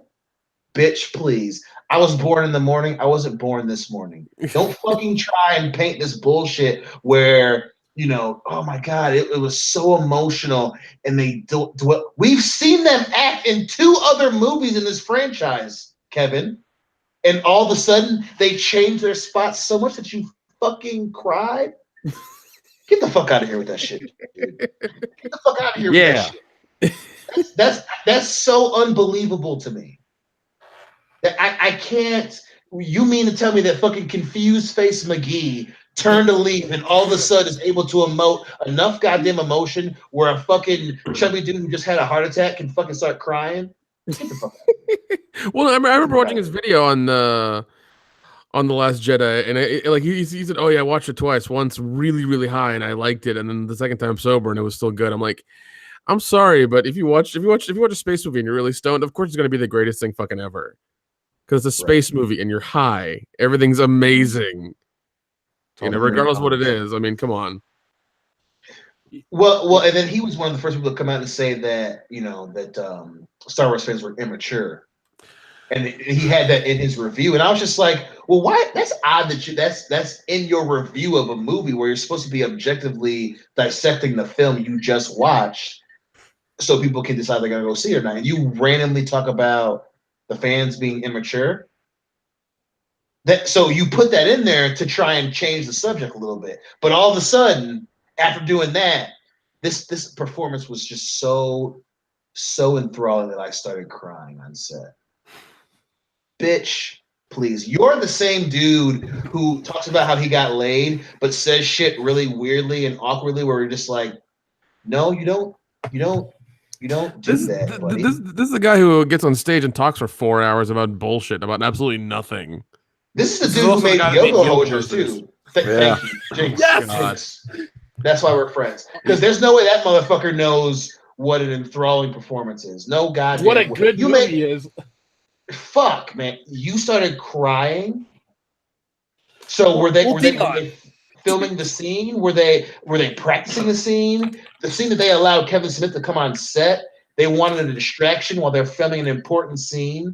So they were okay with that, and then you started like that. It just nothing adds up. There's no way that a fucking director who knows what the fuck he's doing is going to have Kevin Smith come on set during an important emotional scene and risk him fucking distracting the goddamn actors. Get the fuck out of here. This. Kevin Smith is the guy who directed a film that starred George Carlin, Alan Rickman, Ben Affleck, and Matt Damon, and Chris Rock, and it still wasn't that big of a hit. I mean, come on now. I mean, you're talking like the greatest stand-up of all time, one of the greatest actors of all time, a couple other solid actors, and Jason Mewes, and you fucking failed there too. Yep. He probably started crying because he asked him if he could be in the movie, and they told him no. Or something even more fucked up. Something more fucked up, and they said yes. So he's gonna be in like one of the TIE fighters or something for like a second.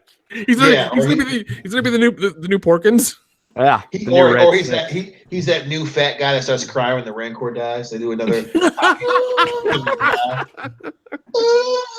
it's fucking Kevin Smith's fat ass with a goddamn. Dude, oh my god! Hey, to be fair, he lost all the weight after his heart attack, so we'll give him those props. Yeah, I fucking wish I had a heart attack to convince my ass to lose weight too, Kevin. Jesus, god damn! Like he's fucking lying. It pisses me. Dion really hates Kevin Smith right now. To be fair, Nick, he's always hated Kevin Smith. Okay, I've known Dion for 10 years. Dustin and I would always watch those fucking movies, man. Kevin Smith, and he had like 40 other reasons why he hated Kevin Smith, and now he's got 40 more. So for anyone out there that wants to say, "Oh, you're just hating," no, Dion's been the most consistent person. Because just like Kevin Smith, ever. He has, but I've never heard him like go on this much about it. Try to get this man to watch Clerks. I love Clerks too, and I love Cop Out, but I still fucking. Oh god, Cop Out! I fucking hate Cop Out. Cop Out was horrible. I love that movie. I made Jeff sit and watch it with me too, and I bought that shit on DVD. Yeah, I was like, Harold Faltermeyer's back? All right. Cop Out? What's this? You're like, what the fuck? And I was like, he punches a kid in the balls. My face is that Tracy Morgan gif. If you say, let's watch Cop Out, I'm like, no. No. See, that's a great gif from Cop Out. Hey, Broken Clock is fucking right twice a day, I guess. And it's twice as Clerks 2. Not if you take the hands off of it. Because there are different ways to break a clock.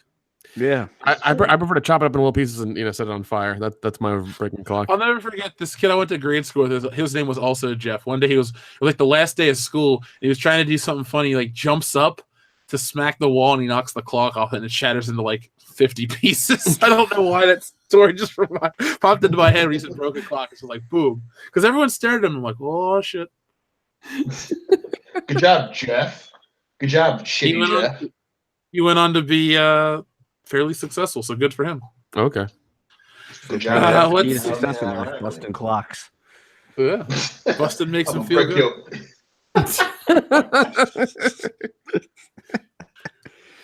So let's see what the people are saying right now in the chat. So Idia Hugima says with Avengers being basically over the way we know it, once RDJ is out as Iron Man, they could make Riri Williams movie. Oh shit, better not give them ideas. Jeez. Yeah, you better not give them ideas. I don't really like the idea of legacy characters being taken over by lesser versions because it never works. No. Yeah, look at Star Wars. I'm saying there's a reason why you can have 45 different Peter Parkers, but as soon as you try to bring in somebody else doing Spider-Man, it just doesn't work. Yeah. I wish he would have died in this video game. Damn. He really is a garbage character. Jeez. He's so boring and plain, but everyone builds him up like he's something special. When his girlfriend dies, possibly by his own hand, and there's that kind of drama, then I'll respect I won't respect the character. Fuck him. Let's see. Shelley Roberts, thank you very much. My pick for Captain Marvel is still Summer Glau. Isn't that the woman from Terminator TV show, right? Yeah. No, she would be fine too. Yeah. Let me just make sure I'm looking at the right actress. Yeah, Summer Glau. Okay. I mean, at least she has different expressions on her face. We also had Red Pill Blurred. Thank you very much. Praying to Uatu that Captain Marvel does well. Kevin Feige hasn't let me down yet. We'll see, man. Kevin Feige hasn't let me down yet either. I'm right there. Listen, I do not. Listen, I think this is just them kind of playing a little bit of the fucking internet card a bit. There's no way that they're gonna fucking delude the franchise with some fucking bullshit just to let Brie Larson get her fucking rocks off. And again, they had reshoots, so they know what the fuck they don't want Captain Marvel to end up like Suicide Squad. They really don't. Nothing can end up like Suicide Squad, bro. No. Suicide Squad 2. Somehow that wins an Oscar. Oh God! Wait, no. the first one did win an Oscar? Don't joke like that. I was just saying the first one did. Yeah. Shit, that's the world we live in. Yeah. Man, we are a dumber society than we used to be. Mm-hmm. Yep. And every day something new is wrong, and somebody's outraged about something, and it's all over the news. I just don't care anymore. Welcome to 2018, bitch. God, Idiocracy is becoming more and more real every day. It really is. This message is brought to you from Brondo. It's got electrolytes. It's what plants crave. Without question. Puerto Rican Jeremy says, "Hope Rogue puts Brie Larson in a coma for a decade." Fuck. We had a 2-pound message retracted. Thank you very much. Anyway, Dante Reeves, thank you. New hashtag stop flat chesting Star Wars. Hey, every once in a while you come across a nice looking flat chested chick. It just happens to not be Daisy Ridley and fucking Kathleen Kennedy. Yeah, none of them are in Star Wars, though. The ones that you're talking about that exist, no, they're not in Star Wars. Sure. Puerto Rican Jeremy's back again. It says, I want Dion vindicated when he reads Deadly Equines. Yes. Dion, our friend Puerto Rican Jeremy, sent in a super chat for a gift that I'm going to send or bring to you on New Year's when I come to visit. Okay. I'm down. I'm down to clown. Puerto Rican Jeremy also says, you guys ever seen I Was Never Here? Heard it's Punisher-ish. I haven't heard of that. Have you? Nope. I heard of the movie. No. I never saw it. No, never heard of it. Let's pull Chris Jericho and add it to the list. Werewolfin says, Jeff, I noticed that Dion's background in the logo is orange, not green. Triggered at World Class Bullshitters. What do you guys think of the Resident Evil films as a whole? Would them reboot it as proper horror films? Well, first off, Werewolfin, before you answer the question, the reason we're the color we are in the World Class Bullshitters logo is because of the Ninja Turtles. Mm-hmm. So Leonardo leads. That's why I'm blue. Donatello does machines. That's Nick. Yep. Raphael is rude but cool. Kendo. That's me. Michelangelo is a party dude. That's Dion. So that is why we're the colors we are, because it's a like the Ninja Turtles arcade selection screen. Believe me, when I have the time, our t-shirts will reflect gaming, this, that, and the other. We have, the guys have seen our t-shirt logos. They're good. Oh yeah, can't believe wait. Me, when the site goes live, you'll be like, I'm buying them all. Don't worry. We also have like a fan club and all that stuff coming. So just stick with us. That's all I can tell you guys. Just help us get through the year. I'm working on this damn comic. Once we're done, I can focus gears onto everything else we do. So it's going to be a lot of fun. Let's see. To answer the question about the Resident Evil films, I don't like them. What do you guys think? Never watched them. I like the first one. After that, they are fucking terrible. Yeah, I got to agree with you because I don't know what the fuck's going on with them and who what crazy has to direct them, and they're so incoherent and they just don't make any sense. I don't care for them. I don't. It helps when your husband is the fucking director of the movie that you want to be in. Yeah, when you're blowing the director, it's a really good thing. Like they're just like and again, as much as God damn it, as much as I'm not a huge Resident Evil fan, but like some of those characters are pretty fucking cool. Like Wesker is a great fucking video game bad guy. Oh yeah, he's a cool bad guy. They turn him into some goddamn slick back wannabe Wall Street asshole who has a part in the Matrix. It was fucking weird.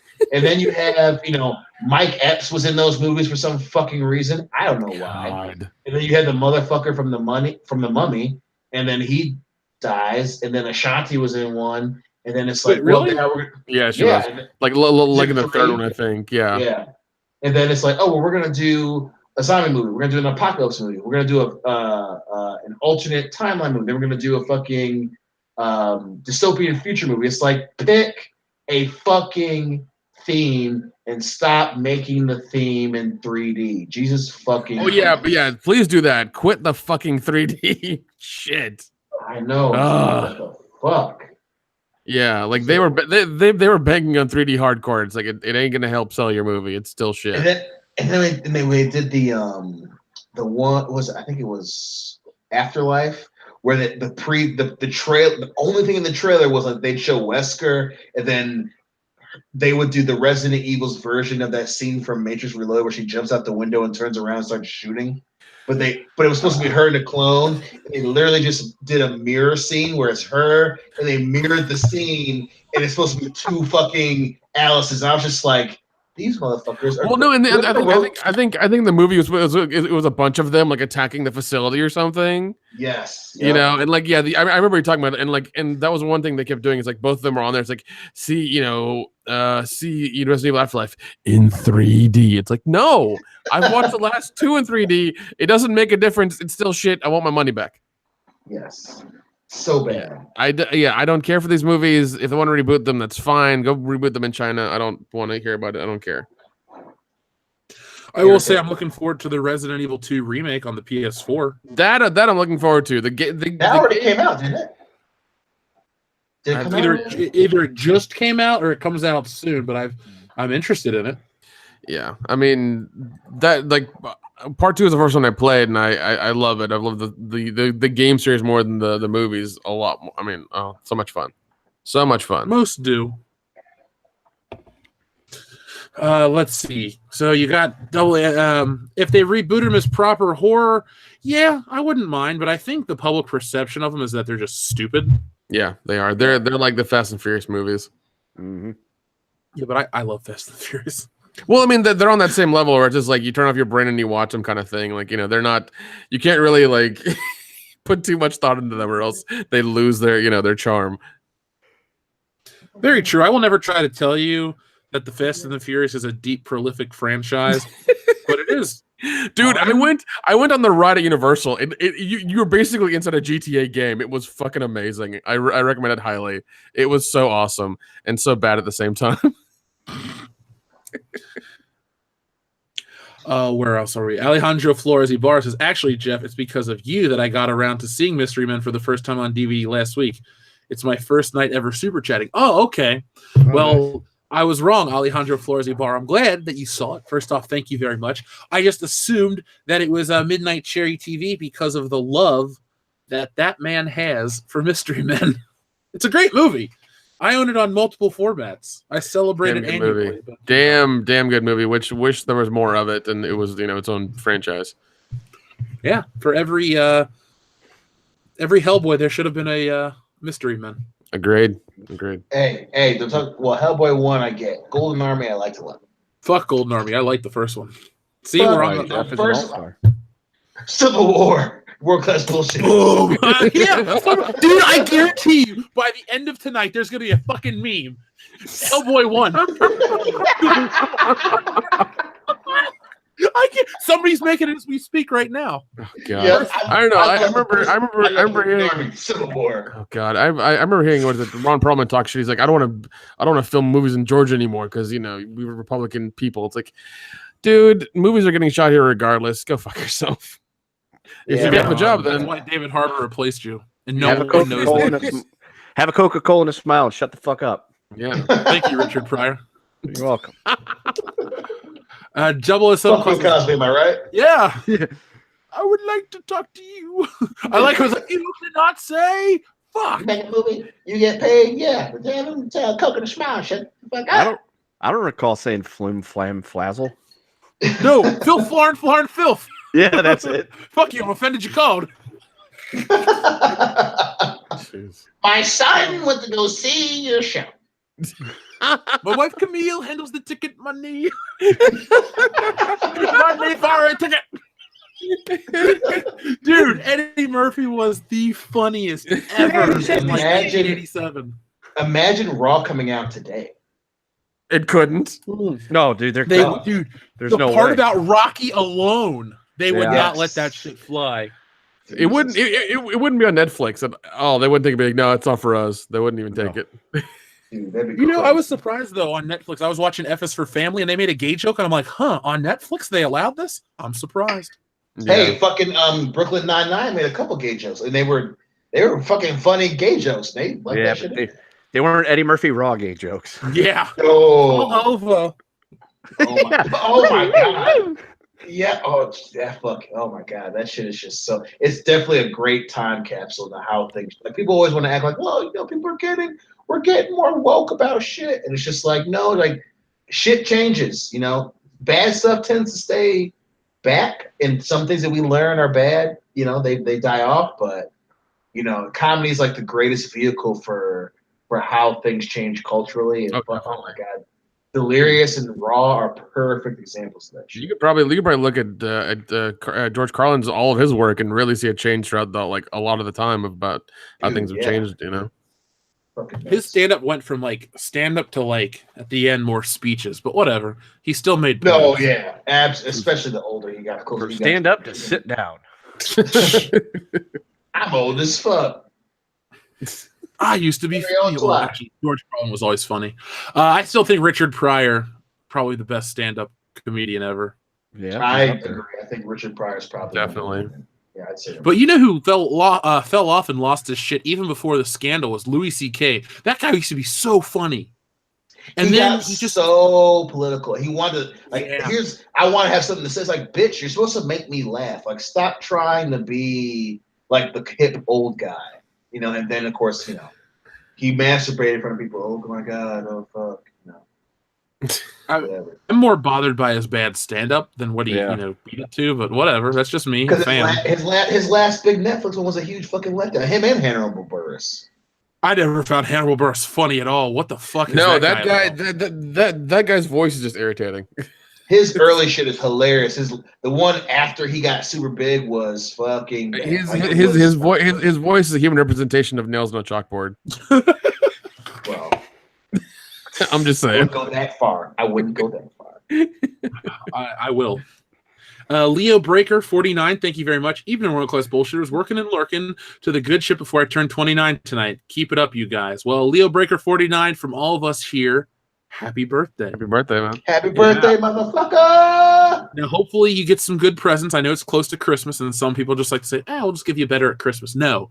Birthdays and Christmases are equally important. I feel sorry for anyone who has a Christmas birthday. Oh yeah, my coworker does. It's rough. I think our friend Brandon Moist has a Christmas birthday. Oh, man. Those are rough. Mine's real close. Yeah, I was gonna say mine's 8 days after Christmas, so I can feel the pain. Mine's 6 days before. Mine's 10 days before Halloween, so I got plenty of time. Shut up. Open your friends. I was in that golden. Dad, just wrap that shit. Woohoo! Say what? I say what? That was 2009 for us. I'd be like, Dion, say the shit from Family Guy.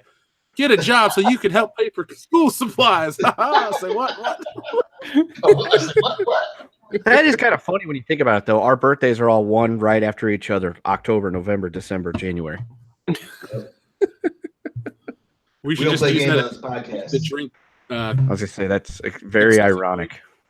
In the course of 11 weeks, we all four celebrate a birthday. It was planned by God. It has been ordained by the spirits. The planets aligned and it all just happened.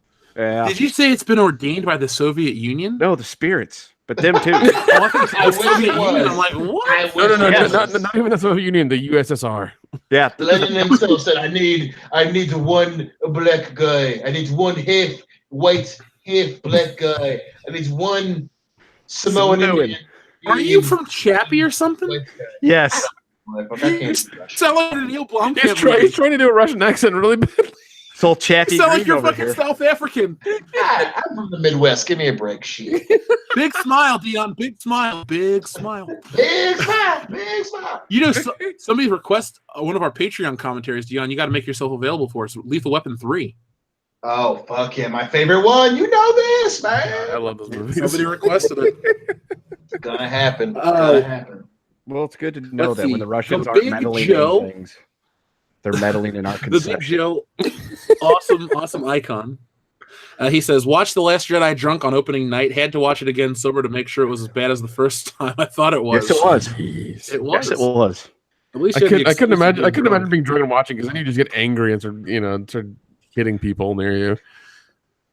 It's not. No, I can't do that. I just never will forget when I went and saw it by myself because I think Hillary was sick, and I went and saw Last Jedi, and I went and got a ticket earlier. I go to the theater. I got one of the nice ass seats because I was like, I'm worried this is gonna be a bad movie. And it was me, and I could tell the dude sitting 2 seats over from me was also a huge star. I had a shirt on, he had a shirt on, and we saw the Mary Poppins Leia scene. And I just put my head in my hand. I just hear him go, "Oh man!"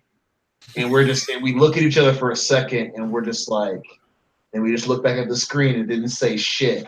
And I was just like, this is a bad memory that I have right now. This is a bad memory. And I will never forget that dude just being like, "Oh man." Like that was depression, the purest form of depression I have ever heard. I think that's when like the distinct divide happened between everybody. They're like, either people really love that scene, like, yeah, this is awesome. Well, Luke must have taught her, and then people are just like, wait, how did she do that? That's right. It gave us one of the greatest, 30-second clips on YouTube ever. I agree. Her flying to the Superman theme. Well, Dion, if you loved that moment, you have to wait only about a year until episode 9 comes out. And I guarantee you, if it brought a tear to Kevin Smith's eye, it'll bring a hand to your face. Fuck, man. We got to figure out a way to watch it together because I don't know if I can do that shit. Oh, no, it's going to happen. No, we are. We've already figured out a way to do that. Look, we'll take channel money. We'll rent an Airbnb for that whole weekend. I know it'll be right before Christmas, but we can all make it happen. Yeah. Even if we just do like 2 nights, it doesn't have to be the whole weekend. But come in Thursday day because the movie starts at 7 because we have to see the first screening of it, and then we do an on-camera live stream reaction, and then we drink the next day or something, and then you go home. Yeah, we'll all Rendavis in Cincinnati. Yes. Let's see. Pagan God X says, near-death experiences change a man. I should know. I was a nice guy before I got stabbed in the gut. Now I'm just a giant prick, kind of like Jeff. Well, there you go. Wow. All right. Well, jeez. That's a presumptuous ass fucking super chat. Sorry you had to get stabbed in the gut, but, I'm glad it changed you for the better, I guess. With that attitude, I'm not sure. With that attitude, I wish I was the one that stabbed you. Damn. Best friend defense for the win. Now I'm going to ask like Jeff. Fuck you. Yeah, things happen to bad people for a reason, buddy. Sorry. Thank you for the super chat, and I appreciate that, but we should work on our attitudes. The funny thing is, Pagan God X is like a daily listener. He's probably thinking like, "Oh my god, I pissed him off for real." No, he's probably just like, "Yep, this is what I was hoping for." That silly ass reaction, like, "Oh, I wish I stabbed you." He's probably like, "Got him." Thunder Robot says, "Jay and Silent Bob is stormtroopers." I would watch it. If it would have been the year 2000, if Jay and Silent Bob would have been clone troopers. We'll see. Well, there's also that series where the Tag and Bink or Tag and whatever it is. Blink. Thank you. And I've looked into that, and that I want a movie with that. I want a movie with those guys because that would be hilarious as hell, and it would have the main Star Wars movies as backgrounds of stuff, and that to me seems way more interesting than anything that they're doing now. We'll have to check it out. Yeah. It's just I don't know what it is.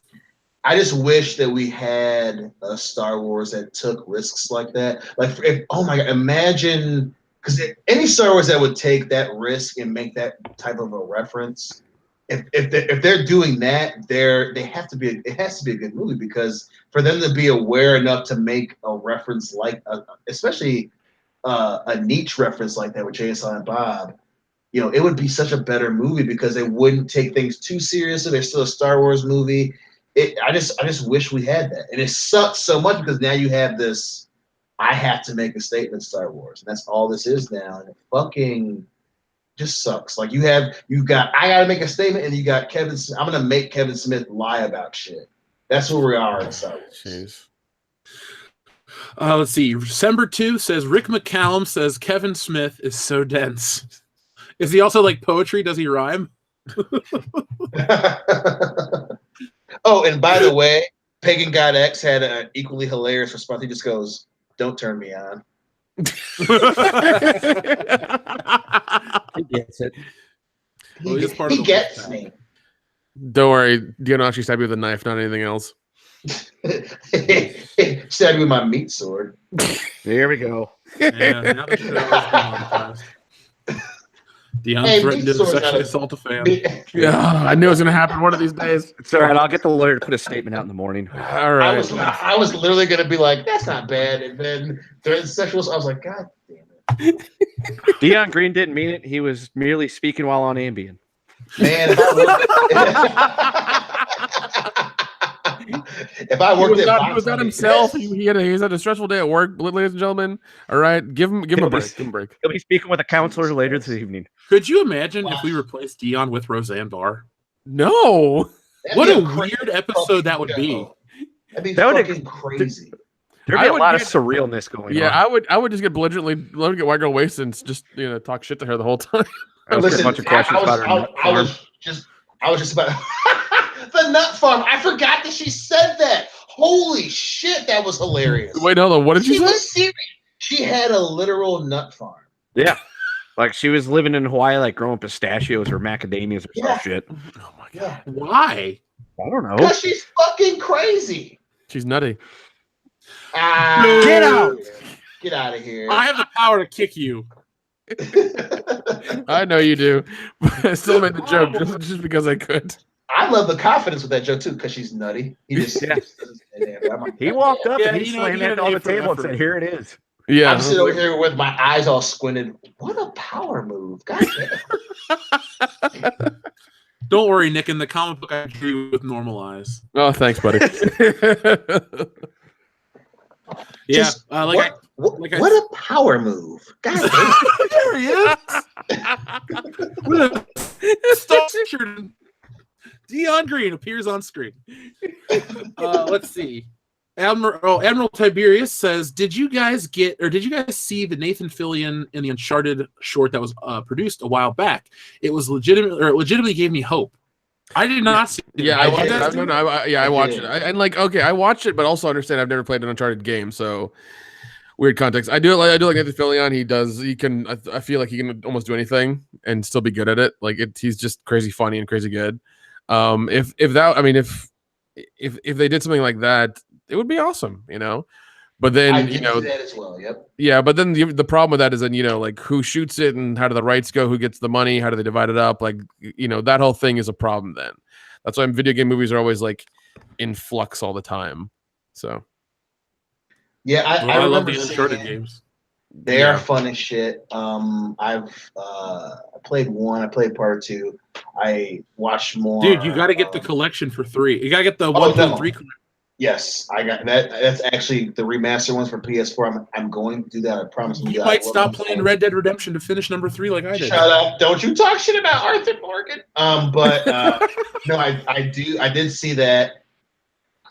Listen, as much as I enjoyed that, and I can't think there are probably 2 or 3 better casting choices for video game characters. He's easily one of the best ones anyone's ever suggested in the history of time. That being said, I still say that his craziest missed opportunity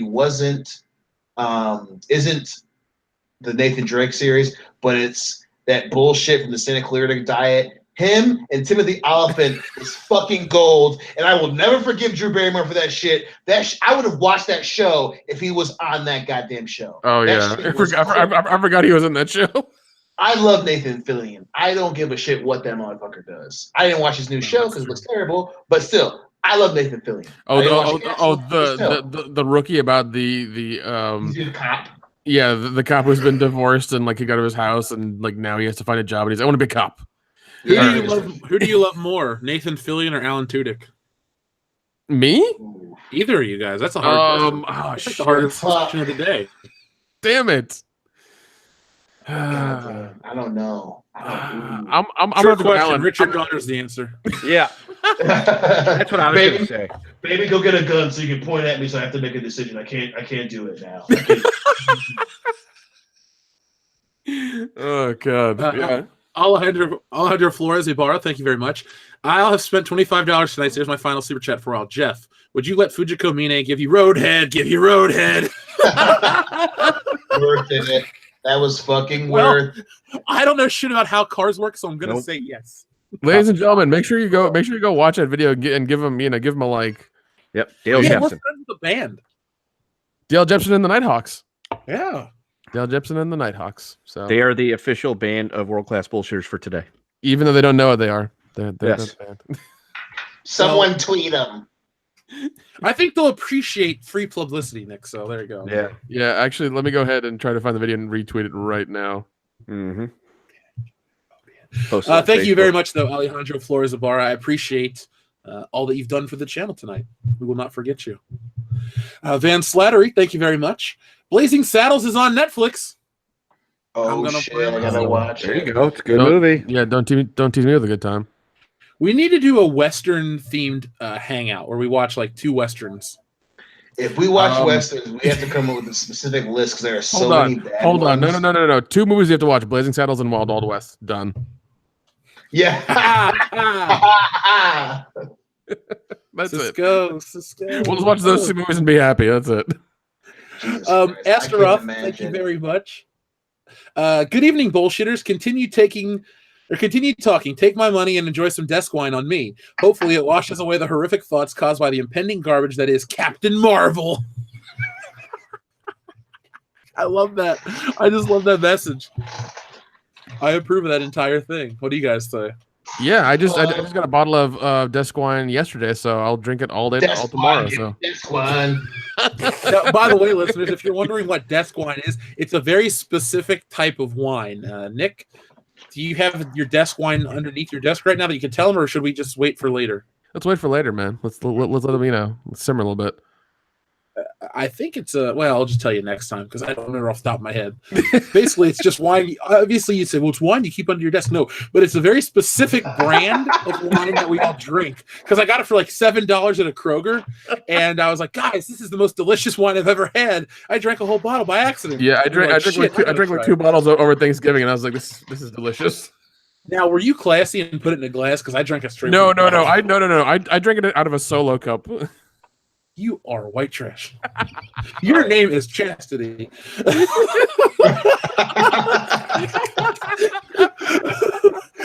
Dante Reeves says, "Muff is happiness, Muff is life." Yes, Muff True is story. life. And it makes me happy. Leo Breaker 49 says, "Thanks everyone. Going on vacation with a copy of Smash Brothers." Ooh. There you go. Oh, Leo you Breaker lucky 49. bitch. If you get a chance, check out our streams. We're going to be doing some. I'll be answering your questions and having a game commentary and all that fun stuff. I've done it for Spider-Man. I've done it for Red Dead Redemption. I've done it for Grand Theft Auto. So we're going to do it for our first Nintendo game because Nintendo finally got rid of the Creators Program on YouTube. So it's the perfect time for us to experiment. So we have a nice HD 60 Elgato. We have a Switch. And we have a big audience. So hopefully everyone comes to hang out, shoots the shit. And it doesn't have to be Smash Brothers centric questions. If you guys have specific questions or things you want me to talk about or do in the game, you got to let me know. I will be playing mainly as Link and Solid Snake. And it's been a couple years since I played Smash Brothers. So I'm trying to get my groove back like Stella. But it'll be fun. Dion's going to get a copy. Nick's going to eventually get a copy. Kendo's going to get his copy next week. And we're going to do some patron hangouts. We're going to do some World Class Bullshitters sponsored Switch gaming. Shit, we may even do one for Mario Kart down the road and invite Jeremy from Geeks and Gamers on. And we could do like a Super Chat Grand Prix where the winner gets the Super Chat or something like that. Oh my God, I like the way you think, sir. We could make that happen. That'd be really fucking intense. Oh yeah, it would. Oh my God. It would be unfair if we did it for a wrestling game because I'd win every match. So, you know, Smash Brothers and whatchamacallit, Mario Kart. It's a fair fight for everybody. There you go. Okay, what else did we have? Observer Dude, thank you very much. I think The Phantom Menace is a good movie. Really underrated. Now, Observer Dude, did you join us for our Star Wars stream? on Saturday. Dion, you should. I know you were there for a brief moment. Where'd you go on that stream? By the way, you popped in to say hey, and then you're like, "Shit, she's here," and then you can't. So I was going to sit and watch for a little bit, but I was waiting for Diane to come over because we were going to watch the fight, and she was doing her thing where she doesn't show up on time. So I was like, "Fuck it, I'll get up." Hillary was asleep. I was like, "I'll watch it. I'll watch it up until the fight. I'll leave it on while I'm watching the fight." Blah blah blah blah. And of course, out of nowhere, Diane buzzes the door. So that's that sound that you hear. That's the fucking door out of nowhere. Completely, literally, it's just not just. I haven't heard from her all fucking day. Right when I fucking start to get into the stream is when she shows up. Like, fuck, and I don't want to stream and have her asking me a bunch of questions about what you guys are saying. So I was like, fuck it, I'll get on the next one. But yeah, I was pissed. I was like, of course you show up now, bitch. What the fuck? Where were you before? Well, that just means you'll have to be here for the Back to the Future and Indiana Jones ones. That I can dig. Oh, by the way, Dion, that and Kendo and Nick, Back to the Future special features box set with all the cartoons and shit was 80% off on Amazon this week. Holy shit! Oh God.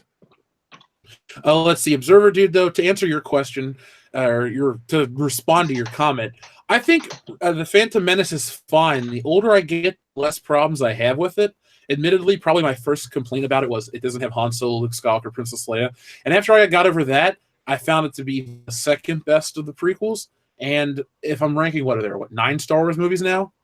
So there's are there 10? There's 4 Disneys, and 6 Lucasfilms. So there's 10 Star Wars films. I would put the Phantom Menace in the top half, I guess. I don't know. Yeah. So I don't hate it. I don't love it. What say you guys? I say I always go. It's number 5 out of the 6, with Clone Wars being the worst out of the 6, and I still leave it there. And then if you include all 9, I think that Rogue One is better than the Phantom Menace, but so it's 7 out of 9. So it's there's 10, Dion, because there's 7 and 8, Solo and Rogue One. Well, it's fucking 7 out of 10 then, because it sure as shit is better than those motherfucking. Yeah, I would say it's way better than Solo's Star Wars story.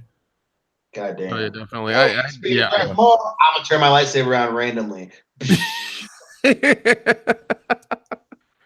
Yeah, I mean it's a little boring and just it takes too long to get going. There's a lot of just lull parts of just like, oh, trade agreements and space government stuff. All right, cool. No, I mean, government. There you go. Yeah.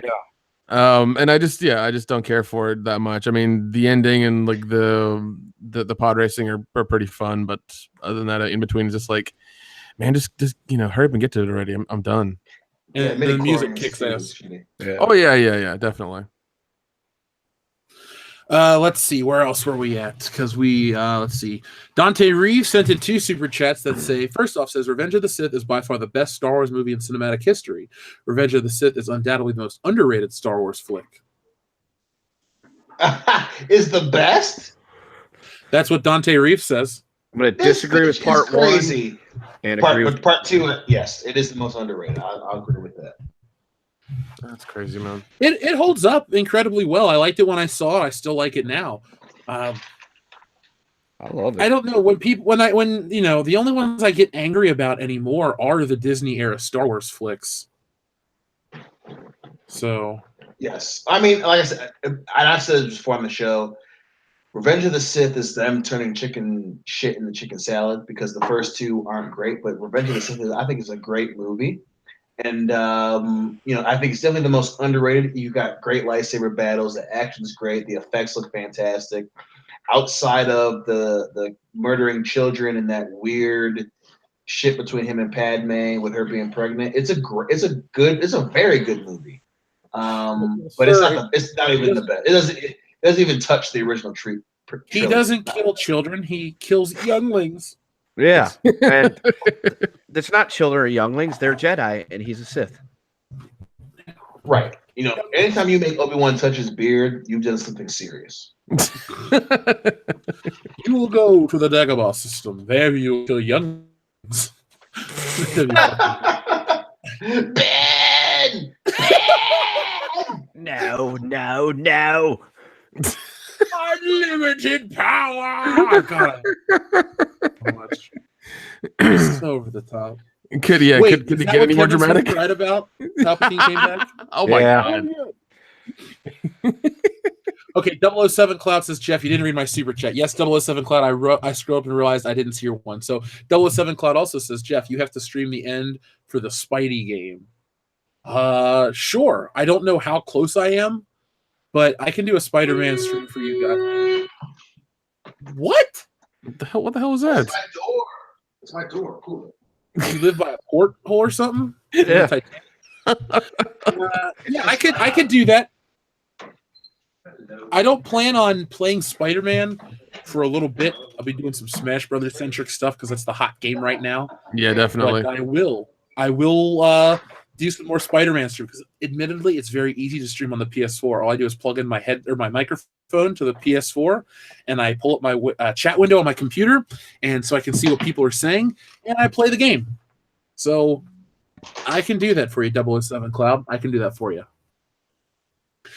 Salvador says, evening, Boba Jeff. How was your trip to the post office? Swig a monster for the working and lurking man. Well, Salvador, the trip to the P.O. box is tomorrow. I can't really live stream at a post office. Who the fuck would watch that? It's like, live from the post office. It's a box of stuff. Yeah. Thanks, Linda. Hey, superfan Adam Shawhan would watch. Superfan Adam Shawhan would watch me do my taxes. So Yeah. He loves everything we do. That's why he's our super fan. It's true. If only everyone was as dedicated as that guy. If everyone in the world loved us the way he loves this show, we would have more viewers than everything Disney. Yes. We could His buy dogs. Disney. His There you dogs go. love us more than a lot of people do. It's true. Dogs are smart creatures. That's right. But Salvador, I will go, and then, like I said, I will, depending on the amount of stuff, if there's like a ton of stuff waiting on me now that people saw the other video, shit, I might have to break it up and film multiple things. Who knows? But I always keep the stuff in the boxes until the day of recording because I want to be surprised so you can hear my genuine reaction. The last thing I'd be like, I got this, and it's so cool. No, like when I opened up Han Solo and shit, I was like, oh, cool, Han Solo and Beverly Hills Cop. So you guys get my genuine reactions to all those things. Puerto Rican Jeremy, thank you very much. I want to do fan films to comics, or fan films 2 and Comics Gate Fence, or Comics Fence 3. We did. We got your Patreon thing. Let's see. This weekend I can't do it. Next weekend I'll be at a Christmas party, and the following weekend is the build up to Christmas. But we will do all of those for you because I loved the fan films and I loved doing the Comics Fence. Well, I guess it would be part 2 now for the next one. I had a lot of fun. I think the guys that are involved with these comics are a lot of fun, and it's a good time. So we can. You just gotta message me over there, and we'll figure out a date. And if you've been trying to contact me through the email, I have tasked Kendo to check the emails. So you'll be talking to Kendo, and he'll talk to me. Yes. Dante Reeves, again, thank you very much. There's actually 6 Disney Star Wars flicks. Okay, so we got Force Awakens, Last Jedi, Rogue One, Solo. What are the other 2? I don't know. Are they talking about the Ewok movies? Is that what they're talking about? Were they Disney? No, those were Lucasfilm. What 6 Star Wars movies are there from Disney? Yeah, they're only 4. Is it weird that I wanted to try Sprite Cranberry, but then I saw a commercial with LeBron James's claymation puppet, and now I don't want to? No, that's totally natural and normal reactions. Why did it scare you? It's LeBron James. Yeah. Actually, I don't dislike LeBron James. And then our buddy Jeremy Pierbom says 13 Star Wars films, 2 Ewoks, and Clone Wars. If you count Rogue One and Solo, you got to include those 3. So okay, so there's 13 Star Wars films. Phantom Menace would still be above most of them. Yeah. It's true. Oh, yeah. It's still middle of the pack. The funny thing is, every Star Wars film you guys add on, I'm still going to say, well, I like Phantom Menace more. Yeah. The only thing you're going to do is push it higher up the table. Yep, that's it. And they're all below A New Hope because that is my That's favorite right. Star Wars flick. So we are supposed to cut off right on the dot because I was like, we got to get off of here because I got to get to this midnight thing. You But- fucked up. You fucked Yeah, we up. did. Well, the show got really intense and people wanted to talk. That's how it goes. I feel like we could do a 15-hour live stream and people would stick around the entire time. We've had people do that. I know. It was great. I loved Saturday. I know I was really. The funny thing is, Kendall, we were all burned out by the end of the stream. I couldn't fall asleep, so I watched Friday and most of Peter Jackson's King Kong. Nice. I did something very similar to that. I got off the stream and I was like, shit, I'm just ready for bed. I made sure Doofus was all, squared away for the rest of the evening. He was already asleep, and I was like, all right, I'm gonna go to bed. And then I ended up watching like 2 seasons of Trailer Park Boys. Wow. I think I went to bed at like 2. I don't want to tell you how much I like that show, but I really like that show. I told you, man, it's a fun time. Yeah, I just went to bed. Honestly, I really did. I was just like, yeah, well, I'm tired. How much desk wine did you have? Yeah, I was gonna say. I'm not gonna answer that on air because I had no alcohol that entire day. Yeah, me either. I may have finished off. I may have finished off half a bottle, and by half a bottle, I mean a whole bottle. And by whole bottle, I mean 3. Whole case. Don't judge me, damn it! It's good. He drank half the desk wine in Napa Valley. You know what I just realized? We're like the male version of Sex and the City girls. I don't like that. Yeah, I can see that shit. I guess I gotta be Sarah Jessica Parker. Ugh. Dibs on Katie Holmes. Katie Holmes? That's not Katie Holmes. That's somebody else. Yeah, dude. I just don't want to be the old one. Oh, by the way, Kim Cattrall was the hottest one when she was younger. And Big Trouble Little China. Hey, Star Trek Undiscovered. Oh yeah.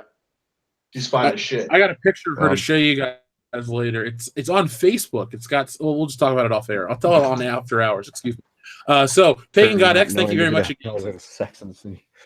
Dion had the same reaction that I did to the Leia scene. My fucking head fell into my hand, and I thought, please let this be over soon. Sweet baby Jesus. And I'm fucking Pagan. That money is for DOA. Yeah, I remember seeing that, and I laughed hysterically because I was like, all right, this is it. It's over. Fuck it. We're done. It was a dark night. Dark night in the world. In a dark room in a dark theater. You guys remember that movie, that book, In a Dark Room? It was like the horror stories. Oh my god, that was great. Nick, you'd love them. I'll check it out. You really fuck. I might try to find you a copy now. Oh yeah, hey Zach, or Jeff, you gotta give me a remake of porno. What?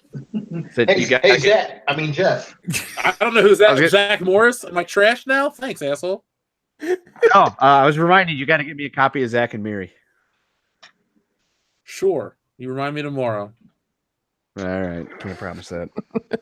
So before we close out, I have to talk about this. I'll talk about this tomorrow on Good Morning Pop Culture because it seems thematically relevant. But our buddy Jeremy Peerboom posted this, that Black Panther has been nominated for 3 Golden Globes, including Best Picture, Best Original Song, and Best Original Score. What fucking song? What? I don't know. It's called All the Stars. I mean, they just desperately want to give that movie an award. Well, it ain't winning a fucking Oscar. No. Wait, wasn't it themselves?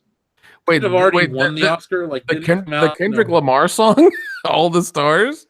I guess so. So for a Golden Globe. I mean, again, the movie wasn't bad. I liked it, but worth a Golden Globe? What the fuck? I own it on Blu-ray, but I don't really love the movie. The funniest part is I like the movie more than the culture that surrounds the damn movie. Yeah, absolutely. That's my problem with it. Not the film itself, not black superheroes. Fuck, I'd be hating half of myself if I hated black superheroes or something stupid like that.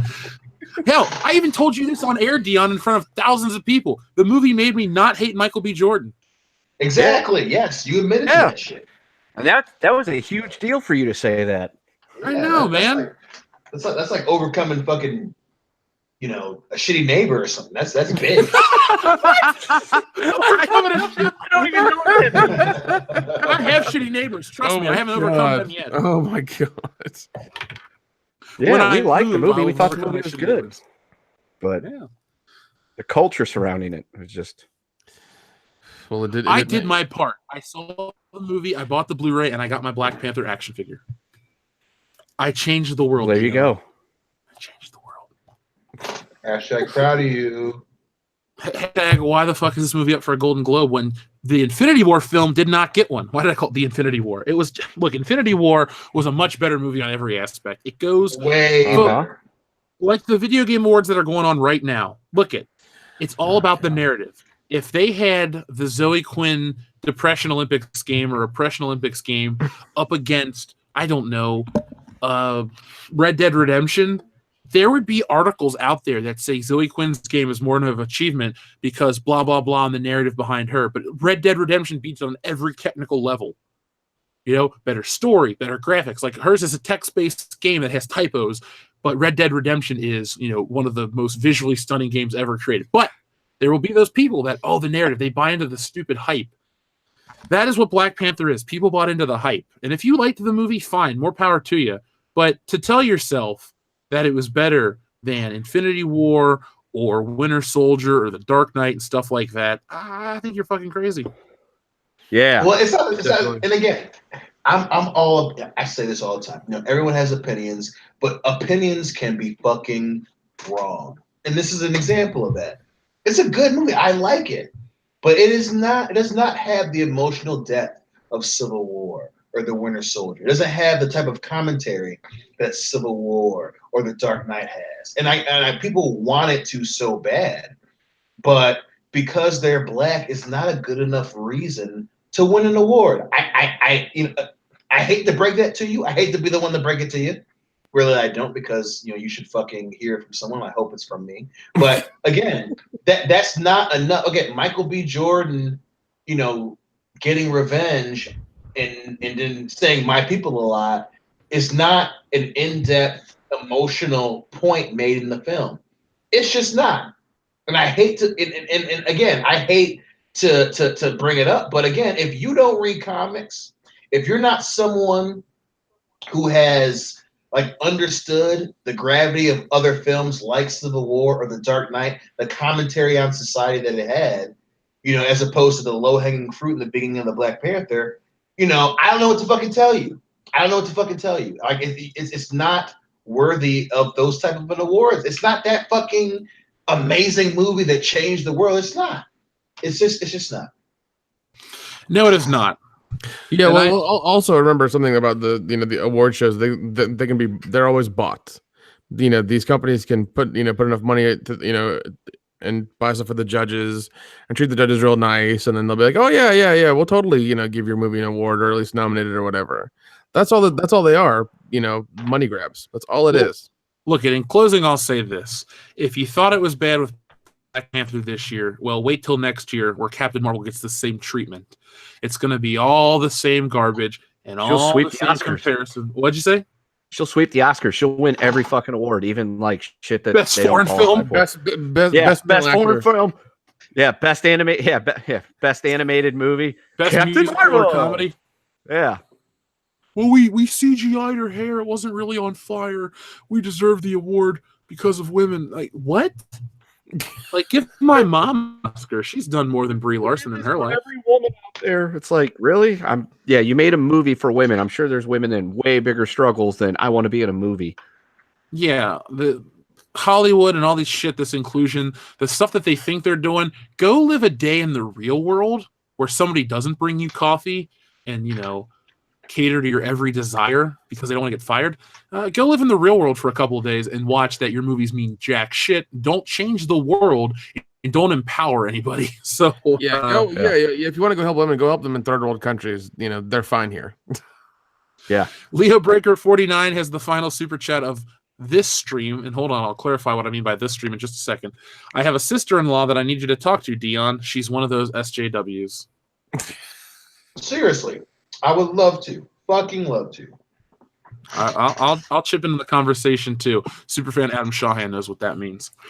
So, folks, this is our the end of World Class Bullshitters episode 151. What do I mean by the end for this stream tonight? Well, we're going to go on after hours in just a moment, record that. That'll be up tomorrow, folks, for those wondering, because I'm going to go to the midnight release of Smash Brothers, and that'll be another live stream. So if you want to watch us, just me and Dan will be there too, but nobody really wants to watch Dan. But we'll be there to pick up Smash Brothers, talk about it for a few minutes, and then I'm going to come back here again and stream the game for a little bit. So if you guys are dying to see some footage of that or something fun, just let me know that you like it, and I'll continue to do that. And no matter what the response is for our first stream due to technical glitches or whatever, I will do tomorrow night will be a Smash Brothers stream, and we'll have some fun with that as well. So be on the lookout for that. That should be within the next, 3 hours. I won't have much sleep, but I'm going to get my ass up for Good Morning Pop Culture because we're on the countdown to the Avengers 4 trailer, which is honestly, if somebody says, Jeff, you can have Smash Brothers tonight or see the Avengers 4 tonight, I would pick Avengers 4. And if I had to wait 2 years to play this game, I could. I like Smash Brothers. I've owned almost all of them except the one for the Wii U because I didn't own that stupid console. But Avengers movies have changed my life. Smash Brothers is a great memory of my childhood. But, Avengers all day, every day, baby. So this has been episode 151 of World Class Bullshitters. Every Thursday night, we take a dump on the world of pop culture. If you wouldn't mind, on the way out, hit that thumbs up button and go watch another video on YouTube before you close out your session. It really helps the channel more so than you realize. Again, we'd like to thank everybody that helps out by watching our videos, sharing them, doing all that you do. We couldn't do without each and every one of you. And thank you to everyone who's helped support the channel through Super Chats, through Patreon, and everything else that you have done to make World Class Bullshitters the soon-to-be household name that it will be in 2019. As I said, I'll be back at midnight with Smash Brothers launch party / live stream a little later after that, after I get home. And then I'll be back tomorrow for Good Morning Pop Culture. And then I'm going to sleep for, 15 hours straight, get back up and do more stuff. So from all of us, Dion, Nick, and not Kenda, because he's not proud of this quality content we put out. Not at all. Have a good one, and we'll catch you next time. Don't get eliminated. Love you. See you later.